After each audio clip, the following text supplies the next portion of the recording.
So everybody, welcome to today's video. Obviously, we're going to be taking over Newcastle. Look, had a wee bit of a ropey start to the season. Obviously, losing big players like Alexander Isak has not helped their situation, and then everybody they've went for in the transfer window has ended up going to other clubs. Look, we all know Newcastle's got the money, but obviously they can't spend that with like the PFA restrictions and stuff, and they're a team that needs a little bit of help. With FM24 being out for a long time, look, we all know the good young players and the certain positions and the great older players in certain positions. So I've decided with this rebuild, the same as I did with the Sporting rebuild, I have went 5 years into the future. So I don't know how good Newcastle's team is. They could be brilliant. They could be absolutely rubbish. We're about to find out together. I just thought this would be a little bit different, something interesting. And like I said, it keeps things interesting for me. Because if you just know all the best players to buy, it gets very boring. We're going to have a lot of regens as well, so it makes things very, very interesting. Look, we're here to make Newcastle a fantastic team. Because look, if you go in, they've got a good reputation, 4-star reputation, 4.5 training facilities, 4.5 youth facilities. Their youth recruitment, I couldn't spit that out, it's 5-star. So obviously, look, they have a bunch of really, really good training facilities, which is going to be really helpful. If you go over into the overview, because then if you jump over into the overview, as you can see, they've won 4 Premier League titles. The last one was in 1927. So, you know what I mean? It's been a little while since they've won a Premier League, the English FA Cup. Last time they won that was 1955. They did win it recently in 2025, obviously with us going 5 years into the future, and then they've won a Europa League. It was in 1969. So obviously, look, everybody knows Newcastle's a dangerous team. They've got a bunch of really, really good players, but they just can't seem to just get over the line. So I have just thrown a formation in. I'm not too sure what formation I'm going to play because obviously I don't know what players we've got, so I can't decide the formation I want to play based on that. Obviously, the first person I've looked at as a Man United man, the last person I wanted to see at Newcastle was Andre Onana. He's also 34 years old. So look, this is one we're going to be looking to move on. So I'm hoping he's not their first choice keeper. Sakir, who's he going to? Right, he's away to Aston Villa. Also, he's not that great. Abatulo, a very, very good keeper, 28 years old, which is good to see because like if he's under 30, even most keepers you can keep around into the sort of mid-30s. Really, really good keeper. Big boy, 6'3", so I'm pretty happy with that. So he'll more than likely be going into your nets unless this is a regen or somebody. Can't confirm. He's not. He's 36 years old. He's also going to be retiring. There is a few names in here. Obviously, I know Margehi is one of them. Look, he's 29 years old. Still very, very good. I probably more than likely, I don't know if I want to play 3 at the back or 2 at the back. Like I said, once again, just depends how many centre backs. Kalulu is another one. I know 30 years old. Who wants him? Tottenham, yeah, that's a lot of big teams. Then obviously with someone who's going to be 31 years old, look, it's probably one we're more than likely going to move on, and it's probably a good opportunity for us to get like decent money for him. So Kalulu, who else have we got in there? Wilfred Singo, we also know him. Another one, 6'3", can play at centre back, can play at right back. He's 29, but look, still very, very good. We do have a young regen. Look at that mustache. That's reason enough just to play him. But joking aside, look, he's English, he's 19, he's got decent potential, has a really, really good mentality. Good aggression, good bravery, mental stats are absolutely fantastic. Honestly, a very, very good defensive midfielder. Then we also have fantastic players like Big Sven Botman, but he is going to be 31 years old. Who is interested in him?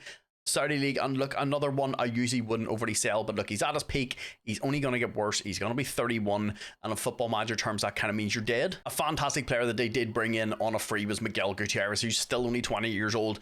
Absolutely fantastic, one of the best young left backs in the game.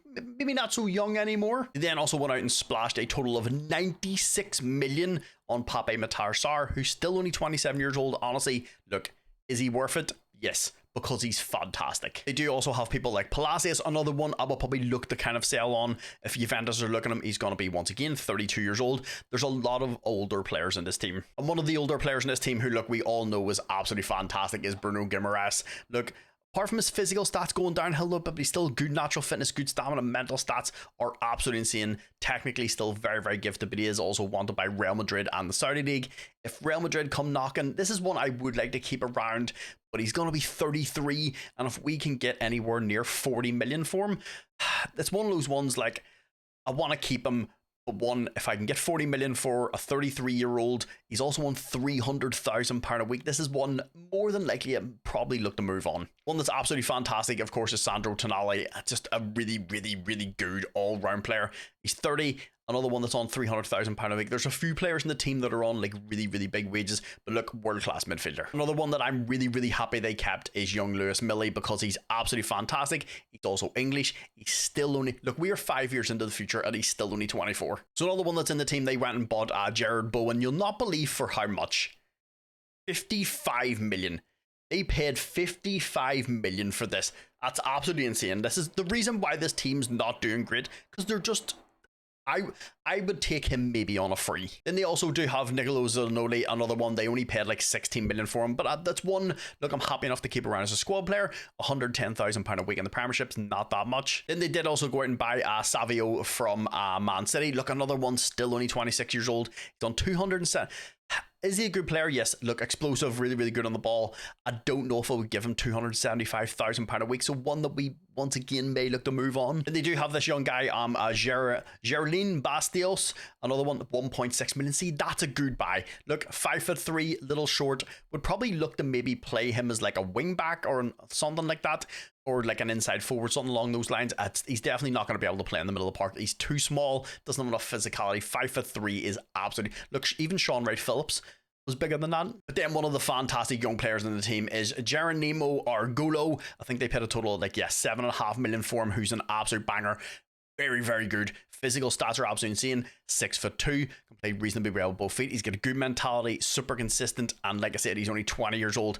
Really, really good. He'll definitely be starting. Another one they do have on the team who they actually, as far as I remember, they got on a free is Pafunda, but haven't really overly developed him. As you can see, still not playing at a Premiership level. He's one, look, happy enough to keep around the squad as a squad player, but look, I wish they would have played him a wee bit more. Pafunda is fantastic. They also still have Anthony Gordon, who in this Football Manager looks not fantastic in real life. I'm hoping the next FM he's a lot better, but in this, look, about to turn 30, not fantastic. He's also on £300,000 a week. And we do also have the big man, Alexander Isak, but as you can see at the top of the screen, he's transfer listed. And he's also confirmed a signing to Chelsea. So yeah, this is just went through not that long ago. Yeah, this is one I was kind of hoping was still at the club.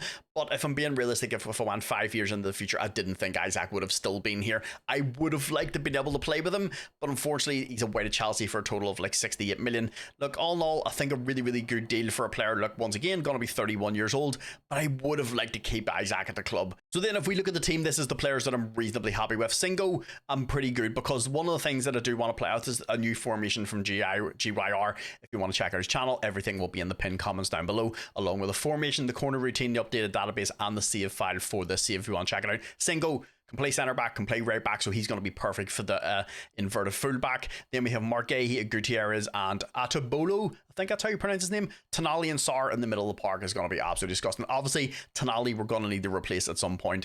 And then Millie, I'm probably going to more likely play him behind. He's very, very good all round. He's English, he's big, he's physical. And then Argulo, obviously the wee young Argentinian, he's going to play as an inside forward. Pressing forward and an inside forward and another centre back is what we're going to need. But yeah, I went and looked at the finances. Yeah, we've got a lot of cash, 374 million. And I was like, where did they get all the money from? So they have sold a lot of players. They had Kanate, sold him for 57 million. Tamiyasu sold for 33 million. They had Malik Tiao, who I wish we would have been able to keep 6'4", really, really good centre back. They sold him for a total of 29 million. I was like, okay, that's pretty good. Brought in 90 million. Yeah. Last season, they brought in 365 million. 38 million. Hold on, I'll actually hit this so it goes up to the top. They sold Yusuf Mokoku for 167 million. Don't get me wrong, he's a good player, but like 167 million. On top of that, they also sold Kariastas for 117 million to Man United. Another one I actually really, really like in this. In one of my Man United saves, I was actually playing him as a left fullback. He's absolutely disgusting. Probably one of the most ridiculous transfers that they've done is Joe Willock to West Ham for 56 million. This dude is terrible.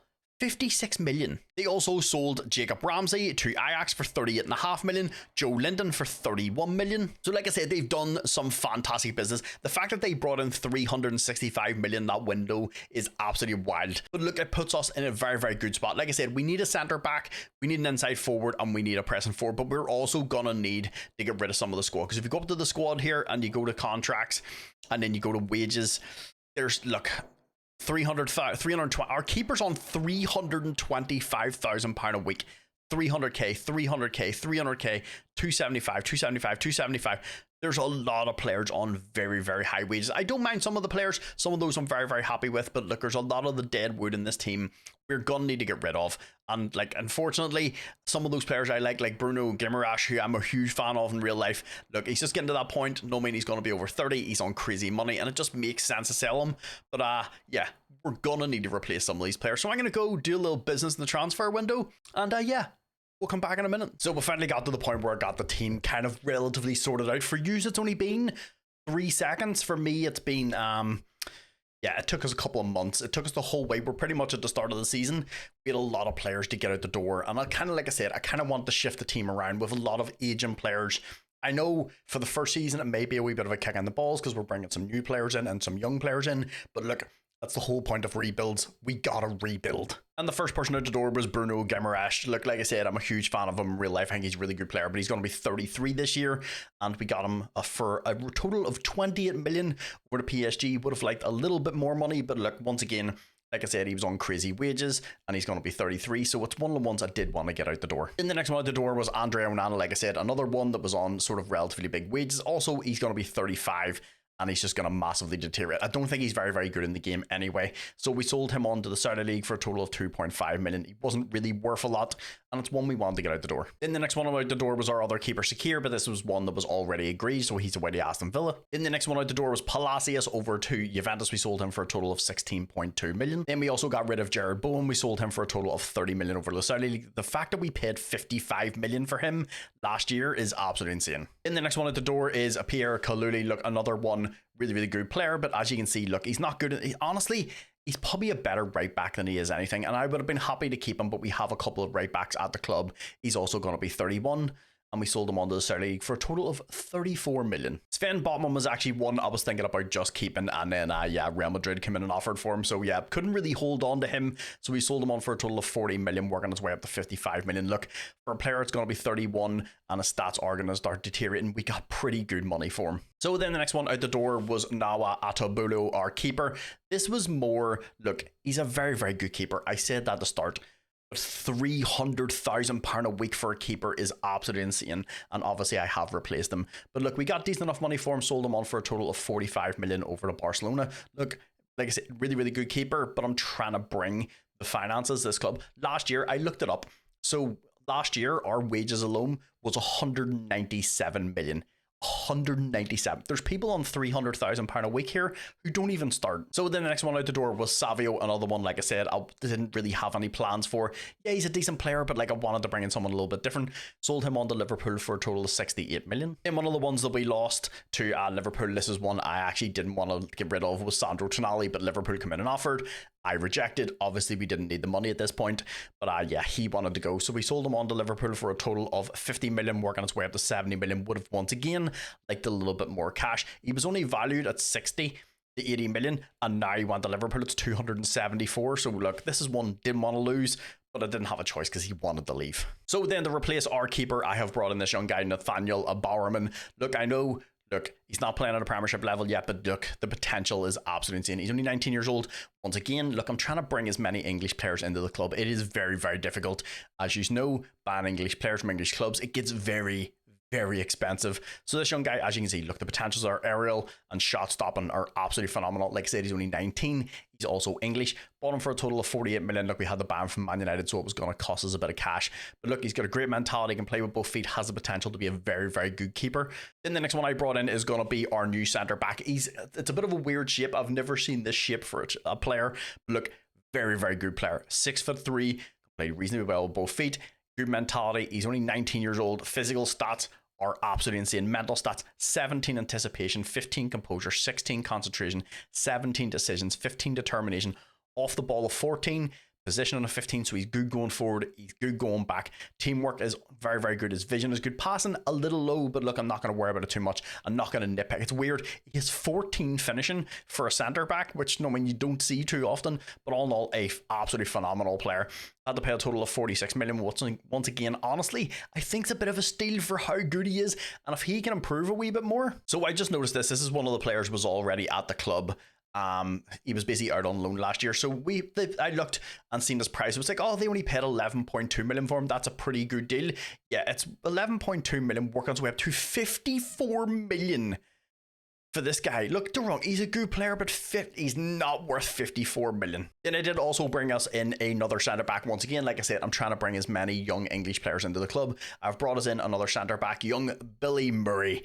Did cost us a pretty penny, a total of 71 million. But look, we made 300 million in that transfer window, getting rid of all the players. And then on top of that, also the player. Like if you look, Botman was on what, 275,000, 300,000 pound a week. This guy's replacing him. He's on less than 100k. Like I said, he's English.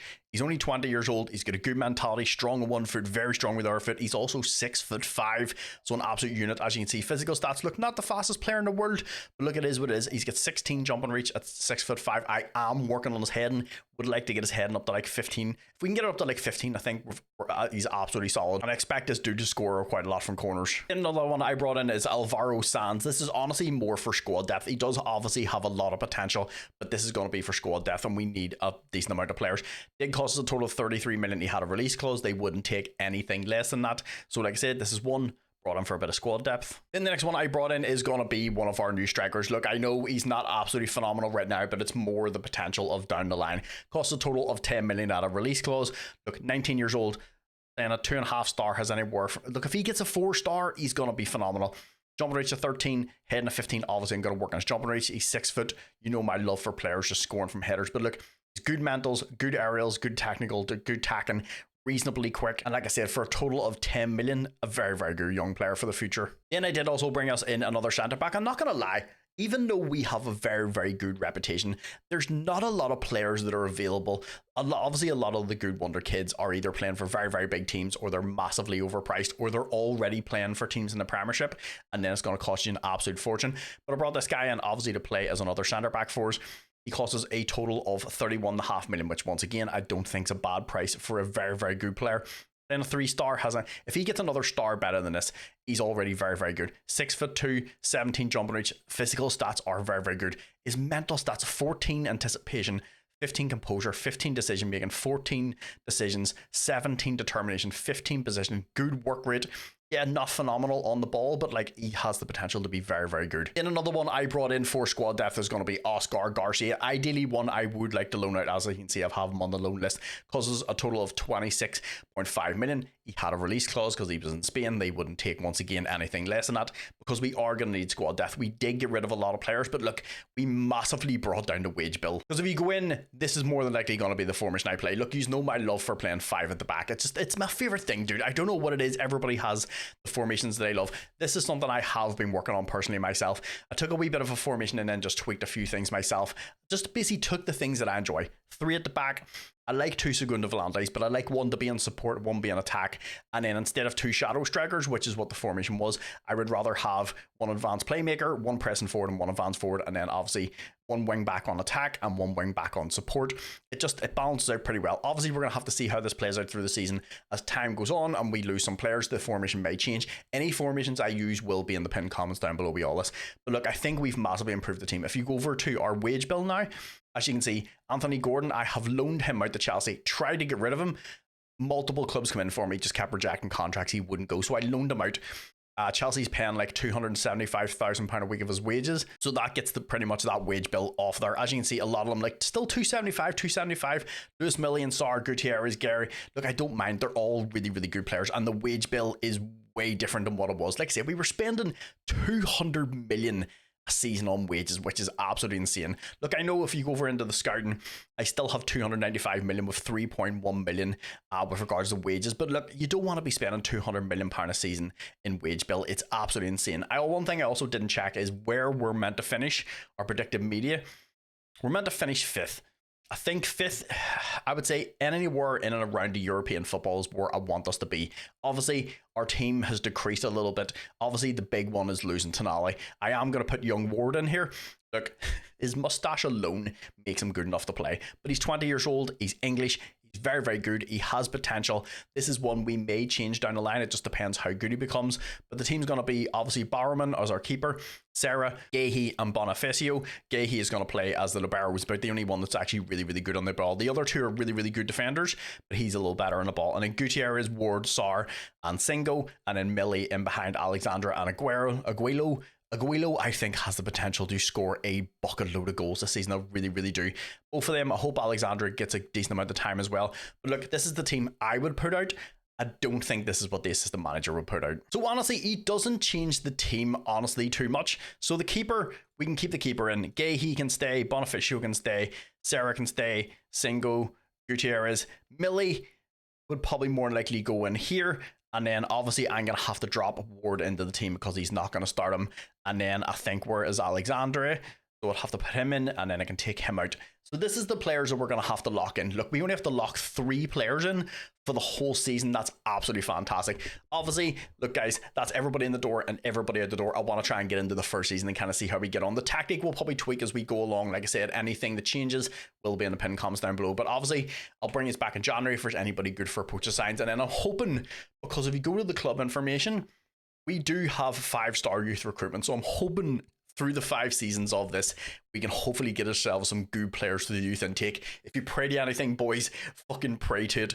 Boys, that's enough messing about. Let's go play season 1. So boys, we're at the end of season 1. Obviously, if we're here, the youth intake was not great. But quickly before we jump into this, obviously, boys, I just want to appreciate everybody who supports the channel. Look, I know FM24 is a little quiet right now. Not everybody's massively enjoying the game right now because we're all, if we're being honest, a little burnt out. Like, we just want a new game, new experiences, new Wonder Kids, something a little fun. So I appreciate everybody who stuck around for all the videos. Also, all the channel members, thank you very, very much for supporting the channel financially. But let's see how we did at the end of season 1. So we didn't start the season off great. We ended up getting beat 1-0 by Liverpool at Anfield. Then we also drew 3 each with Man United. Honestly, a game we probably should have won. We had a 2.84 XG. They had a 1.2. We just let them back into the game. We then had a fantastic 2-1 win over Man City. We then also got a revenge on Liverpool, beating them 4-2 at St James's Park. We then also went to Stamford Bridge and beat Chelsea 2-1. So boys, with all those fantastic results,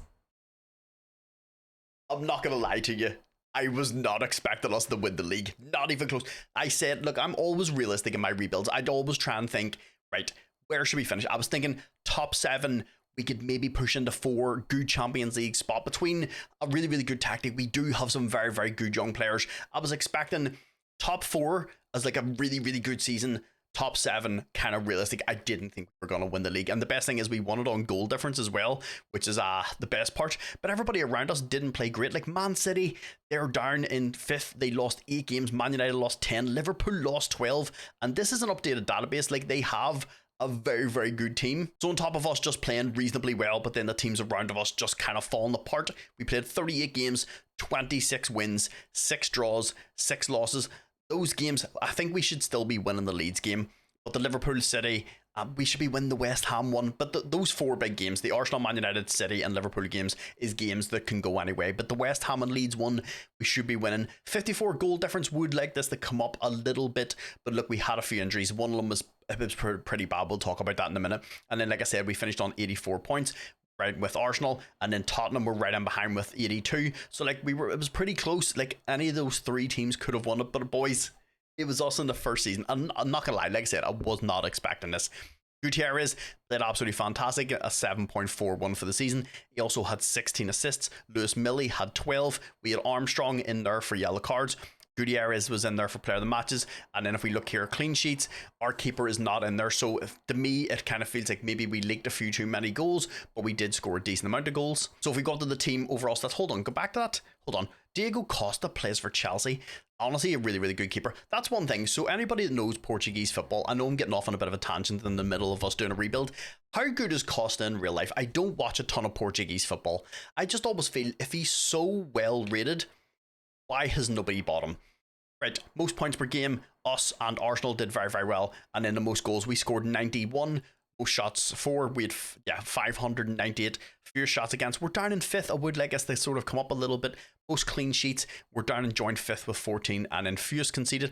We honestly, so we conceded 37, and then we scored 91. Honestly, pretty good. Would like this to come up a little. I would like to be in and around that sort of like 30 to 34 mark in and around there. But look, all in all, a really fucking good season from us. I still can't believe that we won the league. This is absolutely what I was expecting us to take 3 seasons to get up into winning the league. But like I said, between us playing good and the teams around us just kind of falling apart, I don't expect this to happen every year. So that then moves us over into the Carabao Cup. We start things off in the 3rd round against Barrow. We beat them 3-0. We then faced off against Leicester in the 4th round. We beat them 2-1. That then moved us over to the Carabao Cup quarter-final. We faced off against Chelsea. We beat them 3-2. In the semi-finals, we faced off against Everton. They beat us 1-0 in the first leg. But in the second leg, things were massively different. We played way better. We beat them 4-0 at St James's Park. The boys take us to a Carabao Cup final, where we faced off against Ipswich. We actually started off the scoring through Ward. They hit back pretty much straight away. Young Sands then put us 2-1 up. Arguello then made it 3. Sands then made it 4 with a great pass from Gutierrez. Bustos then made it 5. And then right at the end of the game, with a terrible mistake from us, we let Ipswich in. It was too late. The boys lift the Carabao Cup. It's just as well we had scored 5 goals, because of that goal that our keeper gave them the pass. If that would have beat us in the cup, I would have lost my mind. But boys, that means the league in the bag, the Carabao Cup in the bag. Honestly, this tactic is absolutely fantastic. This is something I downloaded a tactic and then kind of tweaked it a little bit for my Man United rebuild on Twitch. If anybody wants to check that out, everything will be in the description down below. But that's where I've been mostly using this tactic, and I wanted to try it over here simulating with Newcastle, and it's been doing very, very well, as you see. But boys, like I said, that's the league in the bag, the Carabao Cup in the bag. Let's see how we did in the FA Cup. So we started things off in the 3rd round against Charlton. We beat them 4-2. In the 4th round, we had a nice 3-0 win over Nottingham Forest. In the 5th round, we faced off against Stockport. We beat them 4-0. Somehow in the quarterfinals, we faced off against Man United and absolutely obliterated them 6-0. I'm happy for Newcastle, but this also hurts my soul as a Man United man. In the semi-finals, we faced off against Liverpool at Wembley. We beat them 2-1, which took us to the final, where we faced off against Arsenal. They started off the scoring in the 26th minute. We hit back just after half-time with a terrible mistake from them. 10 minutes later, Sarr then made it 2-1. And to wrap things off, in the 70th minute, we got another goal from Bustos to take home the FA Cup. I'm not joking, but I actually say this. I was not expecting this to go this well. Like I said, this tactic has been a lot of fun. I didn't think it was going to do this well when I'm simulating, because honestly, I find, this is a personal thing, I find it very difficult to simulate games and do well with 3 at the back, and especially because it's something that I kind of made a little bit myself. I've got that extra bit of pride, but the fact that we've won the league and both of the cups is absolutely insane. I was not expecting that at all. But boys, we are in the Champions League this year, so let's go and see how we did in that. If we win the Champions League, boys, I'm just retiring. Season 1 will just be the end of the rebuild. So we started things off in the Champions League phase with a very, very good win over Ajax, beating them 3-1. We then drew 2 each with Man City. We then beat Villarreal 3-0. Had a nice 5-2 victory over Anderlecht. We then drew 1 each away to Juventus. We then had an amazing match at St James's Park against Real Madrid, beating them 3-2. We then got a fantastic 3-1 win away to Real Sociedad. And in our final league phase match, we beat Rangers at Ibrox, which meant, boys, at the end of the league phase match, we were actually top. There's no fucking way. If we win the Champions League, this is probably going to be my best rebuild ever. Which means now, if we finish in the green, we just move straight to the round of 16. We don't have to do the knockouts. So in the round of 16, we faced off against Juventus. We drew with them 3 each in Turin. We then took them back to St James's Park and just absolutely obliterated them 3-0, which took us to the quarterfinals, where we faced off against PSV, beating them 3-0. And it's just as well we did, because in Eindhoven, they returned to favour, beating us 3-1. So if we wouldn't have got that goal, we might not have went through, which means, boys, we move on to the semi-finals, where we started things off in St James's Park against Inter Milan. We drew with them 1 each, which meant going into the second leg, we both had everything to play for, but Inter Milan started off the scoring through their striker, Lautaro Martinez. And unfortunately, that was the only goal of the game. This would have been the fairy tale rebuild. It really would have been. It just wasn't meant to be. I'm actually very, very happy. I know I'm a little, like, look, I'm very, very honest. I was not expecting this rebuild to go this well, and I'm very, very happy, because it's with kind of a tactic that I kind of modified and build a wee bit myself, and that makes me very, very happy. So if you want to download the tactic or anything, the save file, the corner routine, or the updated database, everything will be in the pinned comments. But boys, we won the league, both of the cups, and made it this semi-final of the Champions League. This is the great thing about going 5 years in the future, because you don't know who's good. My team could be amazing, my team could be terrible. I think we got very lucky. We had a couple of really, really good young players, and we were able to bring in some very, very good players. Having a lot of money also helped us. So then jumping over into player performances, we've got young Nathaniel Bowerman. I don't know why I wanted to say it like that. Look, Obviously, a very, very good keeper is the reason why we brought him in. He's 20 years old. He's English. You could have him for probably the next, like, 10 to 15 years, depending on how good his like fitness stays. But look, a very, very good keeper. Conceded 62. It is what it is. Look, we're playing a little, if we're being honest, a little loosey-goosey. We got a libero in defense. We're kind of just playing, going a little forward. But look, this is how I want to play. But we also conceded, or we had 23 clean sheets. Look, we've played absolutely fantastic. And obviously, us playing a little loosey-goosey has worked out pretty well for us. We won the league, 2 cups. Could have maybe made it the Champions League final. But look, Big Barrowman was a fantastic purchase for us. And moving over into the 3 centre backs, we have Bonifacio. You can't just say his name normally. You have to throw a bit of spice on it. Played 43 games, which is fantastic. 6 goals, 4 assists, so 10 goal involvements for a centre back. Then we also have Sarah in there. He played 42 games, 13 off the bench, no goals, but 4 assists. Mark Gahey, obviously our most experienced player. I was wanting him to play quite a lot because we do have some young centre backs. He played 56 games, 7 goals, 3 assists, so once again, 10 goal involvements. So 2 of our centre backs had 10 goal involvements. Then young Murray, of course, in there. Obviously, like I said, I want to try and keep as many English players in there as possible. Look, we've got what? Our keeper's English. 2 of our centre backs are English as well. He played 46 games, 12 off the bench, 5 goals, 8 assists, so he had 13 goal involvements. And moving over into the fullbacks, Gutierrez had an absolute blinder of a season. 54 games played, 10 goals, 28 assists and a 7.3 for the season. So he had 38 goal involvements in 54 games. And big single on the other side, obviously, look, he's the one that's on support where Gutierrez is on attack. So I expect Gutierrez to have a few more assists. But the big man had 31 games played. I don't know if this was due to like injuries. I'm not too sure if he got a couple of injuries or not. He did. Oh, okay. That's not good. So last year he had a broken lower leg. Obviously this is before we took over, and then he had shin splints that kept him out for 5 weeks on top of that. But he had 1 goal, 8 assists. And of course we had young Ward filling in because obviously with Tonali going to Liverpool, we needed to replace him, and I wanted to keep someone English in there. Look, a very, very good talent. His stats are absolutely fantastic. He just needs game time. I did lock him in for the season. As you can see, he played 61 games, which shows his fitness is absolutely fantastic.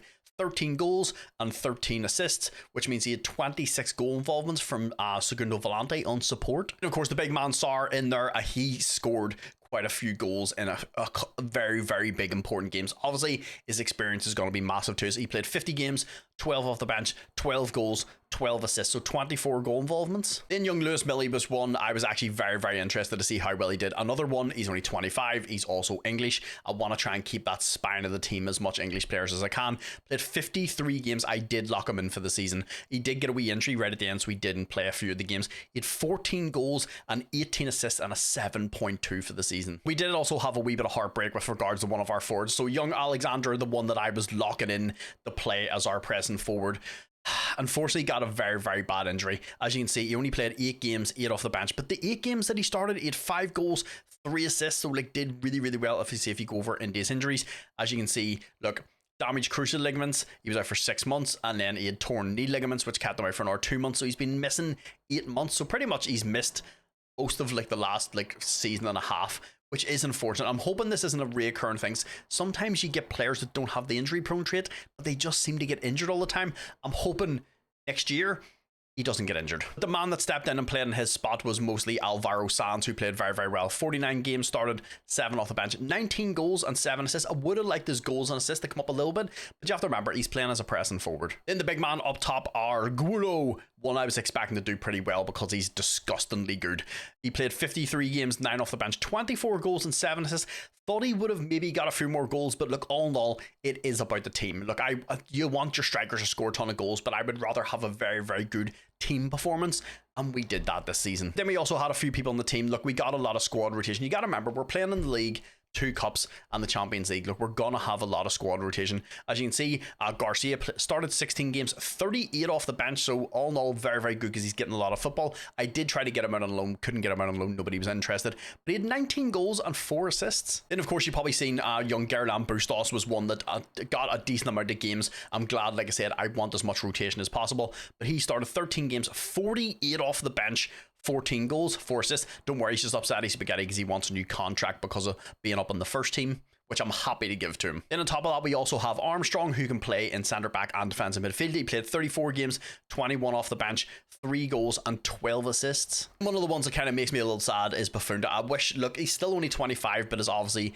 his potential's kind of been wasted, but he's happy to be around and be a squad player. He's happy to be a fringe player, which is great. Look, didn't start any games, but he had 26 off the bench, 4 goals, 4 assists. My love for Buffonda, he's always been very, very good in Football Manager. Boys, all in all, a absolutely fantastic season. Look, there's honestly nothing about the team I want to overly change. I think the only position I kind of want to sort of beef up a little bit is gonna be, we're gonna need either a really, really good backup to Singo or someone that can step in front of him. Obviously, he's going to be 31, 32 soon. We're going to need a long-term replacement at some point. So that's probably the only person in there I'm going to kind of look at. Obviously, Mark Gahey still in there. He's only 30, but we also have Armstrong. We also have Sarah, so we have replacements for him if injuries or suspensions, or we decide to sell him at some point. So we do have replacements there. But right back is a position I think we kind of need to look at. I'm not too sure what our transfer budget is. Yeah, 293 million. Obviously, I didn't spend a lot of the money that we basically had because I sold a lot of players for really, really good money. But right back's going to be the only position I think we need to sort of look at going in the next season. But all in all, boys, look,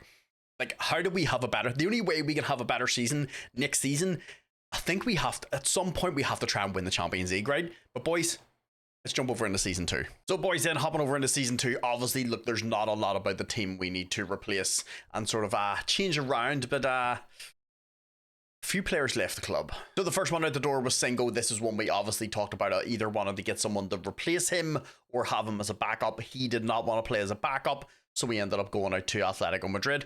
Honestly, got pretty decent money for him. 35 million, working its way up to 50 million. Look, for a player that's going to be like, what, 31, and he is a good player, but his stats are going to massively degrade over time. I would say 50 million's a pretty fair price. Then the next one out the door was Mark Gahey. Obviously one I didn't obviously want to get rid of, but Barcelona came in and offered. I said no. He got upset, he spaghetti, and off he went. Look, I completely understand. Newcastle, Barcelona, no, I mean, even though we just did very, very well and did better than Barcelona did in the Champions League, but look, we got him on, got a little bit of cash, got a total of 50 million for him. I think, once again, I probably would have liked a little bit more. I would say about 70 million would have been really, really good. I was excited because whenever I rejected the first initial Barcelona offer, the Saudi League were interested, but they never came in with an offer because I was kind of hoping, right, if I'm going to sell him, if I can get him off the Saudi League, you can probably get an extra like 10 or 15 million for him easy. But look, he's away to Barcelona for the end of his career. It is what it is. Then we also lost young Lewis Millie. This was more a sort of, I rejected an offer, he get upset, and then I was just going to be like, nah, it's all right, we'll just let him be upset and keep playing him. And then Chelsea came in with probably one of the most ridiculous offers I have ever seen. Yeah, so it was 160 million up front, working its way up to 200 million.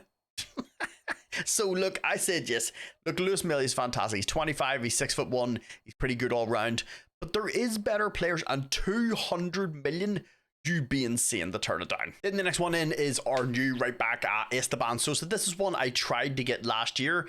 He ended up not coming to us and going to Spurs. We would have got him for about 14 million. We ended up paying a total of 46 million for him, which all in all, look, is a pretty good deal. We just made like 350 million, so wasn't really too fussed on that. It's more, he's going to be our right back on support, so I want him to be kind of similar to Singo, big, physical. He's 6'1", can play fantastic at both feet. Physical stats are absolutely insane. Mental stats are also very, very good. His first touch is 17, 14 marking, 14 passing, 14 tackling, 16 technique, so very, very good all around. He can also play in midfield. I know he's technically not a right back, but that's where I'm going to train him to play. So the next one is going to be Facundo Corrente. I don't know why I've got the face pack on. His face won't, for some reason the face won't stay on him, so we've got the default face. Look, this is one I already agreed from last year because I seen him and he was pretty cheap. A total of 13.5 million native release clause, so I jumped in. Obviously, because he was only 17 at the time, I couldn't get him because if they're Brazilian or Argentinian, you have to wait till they're 18. So I had to wait till this window for him to come in. But he's 6'2", can play with both feet, really good mentality, super consistent, has a long way to go to improve. 14 dribbling, 16 finishing, 16 first touch. Heading is fantastic. He's also got 17 acceleration and 16 pace, 18 determination, 15 decisions, 15 off the ball, 15 flair. Work rate is good, passing is good, technique is good, and we only paid 13.5 million for him. So he's going to be the one that replaces Lewis Millie. Lewis Millie, probably a wee bit more well-rounded, but this guy's a lot better going forward, which, you know, I mean, will it help us? Probably score more goals, obviously, but maybe not just as good defensive, but he's a big unit of a player and he's quick. Then the next one I brought in was Felipe. This was one that was on my short list, and then I seen that he had a release clause and a couple of clubs went in for him, so I also went in for him.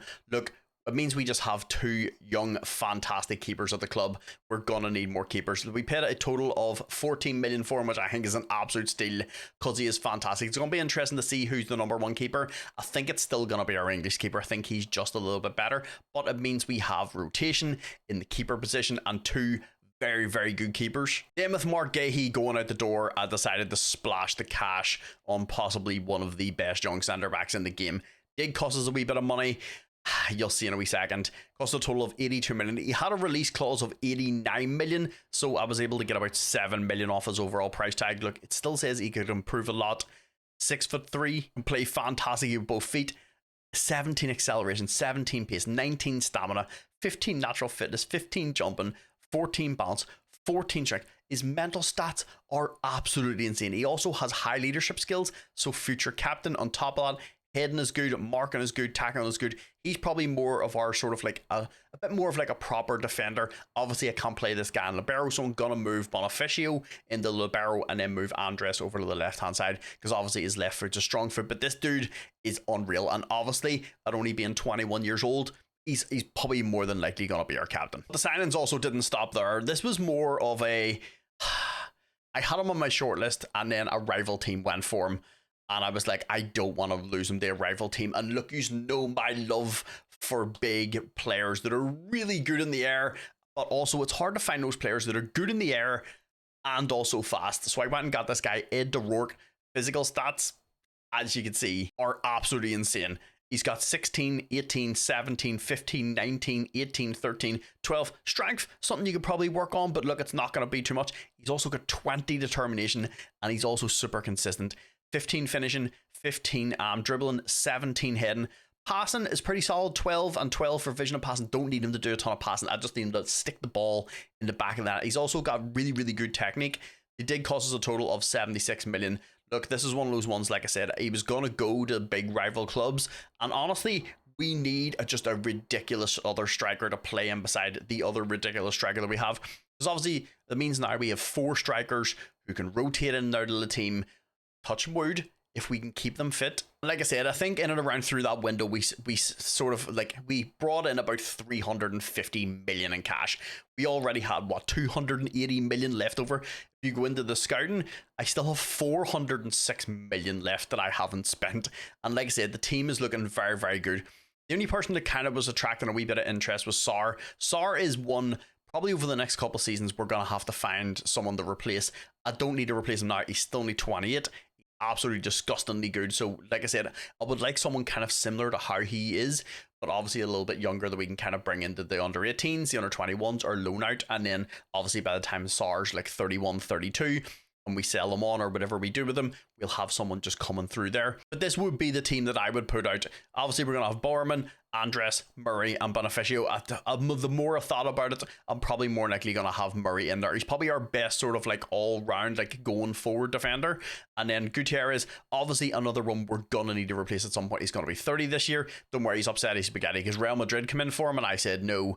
And then, look, I couldn't find another left back that was as good as him, and I didn't want to lose too many big players in one window, so I said no to Gutierrez. Look, if he goes in January, it gives me a little bit of time to try and find somebody. At the time, I couldn't find anybody. And then obviously Ward and Sarr in there. Ward is another one we're going to obviously have to reevaluate. Physical stats look amazing, mental stats look really good. Not really great on the ball with great passing, but he's only 21. It says he is close to his full potential. If I'm being super realistic, I would kind of like to have Ward as a backup instead of a starter. But look, all in all, if we have to play him in there, look, it didn't hinder us last year. Look how well we did. So I'm not really over the fuss with that. So then, like I said, Gutierrez, Ward, Sarr, and then Big Sosa, obviously playing as right back. We're going to need to train him there. And then Corrente in behind Rocket. I expect these three to do some serious damage. I really, really do. Especially Corrente and Roque being so good in the air and also being quick. And then you have Arguello, who's just disgustingly good. Do you want to laugh? I did actually go and try and get Kylian Mbappe. He was on a free on an approach design, so I tried to get him in January there, and he wanted like 1.3 million because I think, where was he? Was he at the Saudi League? Yes, he was at the Saudi League, so he wanted like crazy money. I think he wanted like it was like 1.1 or 1.2 million pound a week. I said no, so I waited till the youth intakes went again. He still wanted like 900k, so then I just left it at that, completely forgot about it. And then the summer came around and he was on my recommended for the scouts. I did try to go for him, but he wanted, what was it, like 595,000 pound a week. He's on 450k, which is crazy. The much he wanted from us, the champions of England. Look, Kylian Mbappe is unreal, but I'm not going to give somebody 600,000 pound a week. I don't care how good they are. It would have been fun to have him for a couple of seasons though. But boys, with everybody in the door and everybody out the door, this is more likely going to be this would be the team that I would put out. I don't know who this is the manager would put out though. So the team does change a little bit. He puts Murray at right back. Obviously, this makes sense because Sosa is not a right back, so we're going to have to lock Sosa in. He puts Bonifacio, Andres, and Sarah in there. Honestly, if they were in there, I'm pretty happy with that. I'm not really too fussed. Murray, we have 4 or 5 good centre backs. I don't mind who rotates. I'm just going to let the assistant manager choose that and just kind of hold them in. Gutierrez, Sarr and Ward kind of switch around. I would like these two to kind of be the other way. So I'm probably going to lock Ward in again for the season. Bustos steps in for our other attacking midfielder, so I'm going to have to lock him in. Aguilo is our best pressing forward, and then obviously our new striker. Sands is another one. I want him to play a lot, but we also have a lot of really, really disgustingly good players. So this is going to be the players that I lock in for season 2. Obviously, Sosa right back, Ward in the middle, Corrente and Larocque. I'm hoping at one point I'm not going to have to lock these two in because I would like to get a wee bit of rotation in our forward line because we do have like Aguilo and Sands and stuff, so would like a wee bit of rotation. But these are the players that I currently want to play. Corrente, obviously, in there, just like these two are big and physical and really quick. But boys, look, that's enough messing about. Let's go play season 2. So boys, we're at the end of season 2. Look, there's nothing we really need to overly change. It's just obviously as the players get older, we replace those players, but the squad is good. The tactic has been amazing. I just want us to continue what we did in season 1. Obviously, if we're here, the youth intake was not great. We got like 2 like decent-ish players. There might have potential to be 3-star. I'm hoping through this, see if we can get at least one absolute banger wonder kid out of our youth academy, because like we've got 5-star youth recruitment, and just like one over the 5 years would be nice. But boys, let's jump over, see how we did in the league. So we started things off very strong against Spurs, smashing them 4-1. We then went on to beat Man United 3-0. We then had a very hard fought game against Liverpool, beating them 4-3, but this is what champions do. You just find a way to win. And then you go and get beat 1-0 by Brighton. But like I always say, the only way to bounce back from a defeat is to go and clap the cheeks off somebody else. And that team that got clapped was Crystal Palace, 9-0. We then beat Sunderland, 8-0. So boys, as you can tell with all those fantastic results, we did retain a title. We also played a lot better than what we did last year. Once again, a few of the big teams kind of fell off. As you can see, Man United down here, they lost 9 games. Chelsea lost 11. Liverpool played a little bit better. Man City pulled it back. Last year, they weren't great. But we played 38 games, 30 wins, 3 draws, 5 losses. We probably should be beating Wolves, Brighton, West Ham and Leeds, or at least getting a draw. I don't think we should be defeats against those. Most of these defeats came kind of sort of near the end of the season, but we had a 94 goal difference, which is way better than what it was last year. And we finished on 93 points. We had 84 last year, so that's what, like a 9-point difference. As you can see, City, everybody's in and around the same sort of points as what they were last year, and we just overhauled and went above and beyond. Obviously, the players that we brought in has helped us do that. This is always what you want to see. If you bring a striker in, they do very, very well. So Ed O'Rourke, 30 league goals. Erling Haaland behind him, but then also our other striker had 19 goals as well. We had Sosa, Gutierrez and Rourke all in there for average ratings. Sosa and Gutierrez in there for assists. Sosa seems to have done very, very well, and like he's the one that's on support, but because he's big and he's physical, Football Manager loves that, so he's obviously played very, very well. Gutierrez is down there for yellow cards. Bowerman is in there for clean sheets, which is exactly one we wanted to see. Our keeper wasn't in there last year, he is now. And then Sosa is also in there for player of the matches. But if we go up to the team overall stats, as you can see, most points per game, we were up there a decent point ahead. We scored 126 goals. I am so happy with this rebuild because it's kind of like a tactic that I've kind of taken and tweaked to how I want my team to set up and how I want my team to play. And it worked out pretty well. And like it had that wee bit of extra pride because you did it yourself type thing. So most shots for, we had 639. Your shots against was also us, which is absolutely fantastic. Most clean sheets, we were all joint third, Chelsea, City, and us with 17, and in the fewest conceded with 32. Like I said, this is where I wanted to be. I wanted to go. We were in the high 30s last season. I wanted to get down to that sort of like low to mid 30s, and we did that. We conceded 32, scored 126, finished on 93 points. A absolutely fantastic second season. That then moves us over into the FA Cup. We start things off in the third round against Swansea, beating them 5-2. In the fourth round, poor Crystal Palace have got absolutely slapped around this season. We ended up beating them 6-1. We then also managed to absolutely obliterate Spurs 6-1. We then beat Bolton 4-1 in the quarterfinals. In the semis, we had a really hard match against Man City, beating them 4-2. The boys take us to another final against Liverpool, where we started off the scoring through young Garcia. Liverpool hit back pretty much straight away through Florian Wirtz. Then that took us to extra time with a terrible pass from Ward, led in Barcola. Unfortunately, Liverpool to win the FA Cup. Honestly, look, it's a game that we honestly didn't deserve to win. Look, we had a 0.82 XG, they had a 3.55. It's just how we lost it. A terrible, I don't know what Ward was thinking. You could clearly see Barcola standing in between him and the goalkeeper and passed it straight back to him. Look, this is unfortunate. I also was a Man United supporter. It hurts losing to Liverpool, but boys, look, we made it in our final. So that then took us over to the Carabao Cup third round, where we started things off against Leeds, beating them 2-0. In the fourth round, we faced off against Spurs. It went the whole way to penalties for us to win 5-4. But we took no prisoners when we reached the quarterfinals. We faced off against West Brom, smashing them 5-1. Which then took us to the semi-finals, where we faced off against Man City. We beat them 2-0 at St James's Park. So in the second leg going in, we had a very, very good lead, but Man City actually started off the scoring through Phil Foden. Foden then added a second. Nathaniel Brown then made it 3. And boys, unfortunately, that was us out of the Carabao Cup. It's so frustrating, but like, you know, this always happens. Like, you'll smash a team either in the first leg and then you just do terrible in the second leg. Honestly, 3-0, we should have played a lot better. Like, there's no excuses. We just got beat by the better team. That, boys, then took us over into the Champions League phase. We started things off with a very close win over Fenerbahce 3-2. We then drew 1 each away to Juventus. We then smashed Borussia Dortmund 5-0. We then beat Real Betis 2-0. We then made a very close win over Monaco 1-0. We then beat the brakes off Inter 5-0. We then somehow managed to get beat 1-0 by Red Star Belgrade. And in our final league phase match, we ended up beating Maccabi Haifa 4-0. Which meant when the Champions League phase was all over, look, we finished in the green. We finished 4th. Obviously, we finished 1st last year. So 4th, I honestly don't care. As long as we qualify, even if we finished in the blue, I would still be very, very happy. As long as we go through to the next round, that's all the thing that's important. But obviously, as we finish in the green, we now miss the knockouts and go straight to the round of 16. Where we faced off against Juventus in Turin. We had a very, very close game where we beat them 3-2. The second leg wasn't that close at all. We ended up smashing them 5-1, which took us to the quarterfinals. Where we faced off against Monaco in the first match at St James's Park. We drew 1 each. The second leg of Monaco was not close at all. We ended up smashing them 4-1 to go through to the semi-finals. Faced off against a very good Barcelona team at the Nou Camp. They ended up beating us 4-3 in the first leg, which meant in the second leg both teams had everything to play for. So the first goal was very important. Barcelona actually started off the scoring with an absolute smasher from Hugelman. 10 minutes later, they made it 2-0.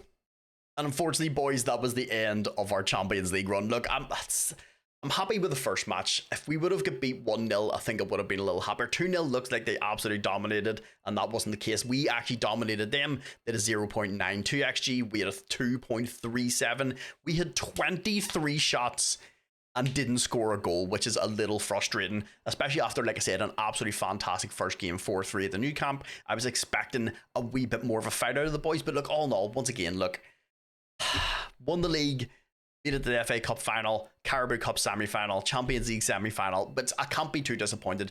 The boys have done absolutely fantastic again. That's 2 seasons back-to-back where we've played amazing. So then moving over into the player performances, young Nathaniel Bowerman. 64 games played, 62 conceded, but 24 clean sheets. And Big Bonifacio, this kid is absolutely fantastic, by the way. He started 44 games, 5 goals, 4 assists. Then Big Sarah, who has developed absolutely fantastic, by the way. Played 48 games, 1 goal, 5 assists. Of course, then the other guy in defense, Andres, who we just brought in, played 46 games, 3 goals, 6 assists. Then Bill Murray, who's probably more than likely our 4th choice centre back now, but honestly, I'm happy with that because we're gonna need rotation. He did play a lot of games.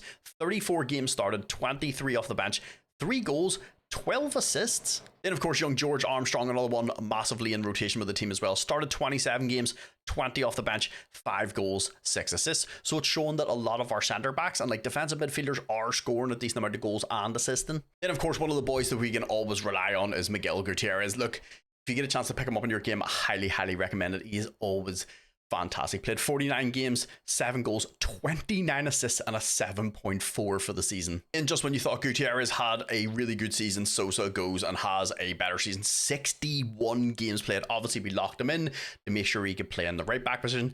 14 goals, 31 assists, and a 7.4. So it just shows, even on support, they're still getting massively involved. Then, of course, young Ward, who we did lock in, showed that he's always consistent. Started 62 games, 5 goals, 10 assists. Then the big man in beside him, Sar, played 46 games, 10 goals, 11 assists. Then, of course, big Carante playing in behind the 2 strikers. Look, this is one I was very excited to see how well he did. Obviously, has the potential to be absolutely fantastic. Started 59 games. We did lock him in, of course. 23 goals, 17 assists, and a 7.19 for the season. Not bad for a 19-year-old in his first season. And of course, jumping up into the strikers, we have Argulo. Played 50 games, 39 goals, 16 assists. He's only upset he's spaghetti because he wants a new contract, so don't worry. He had a 7.62 rating for the season.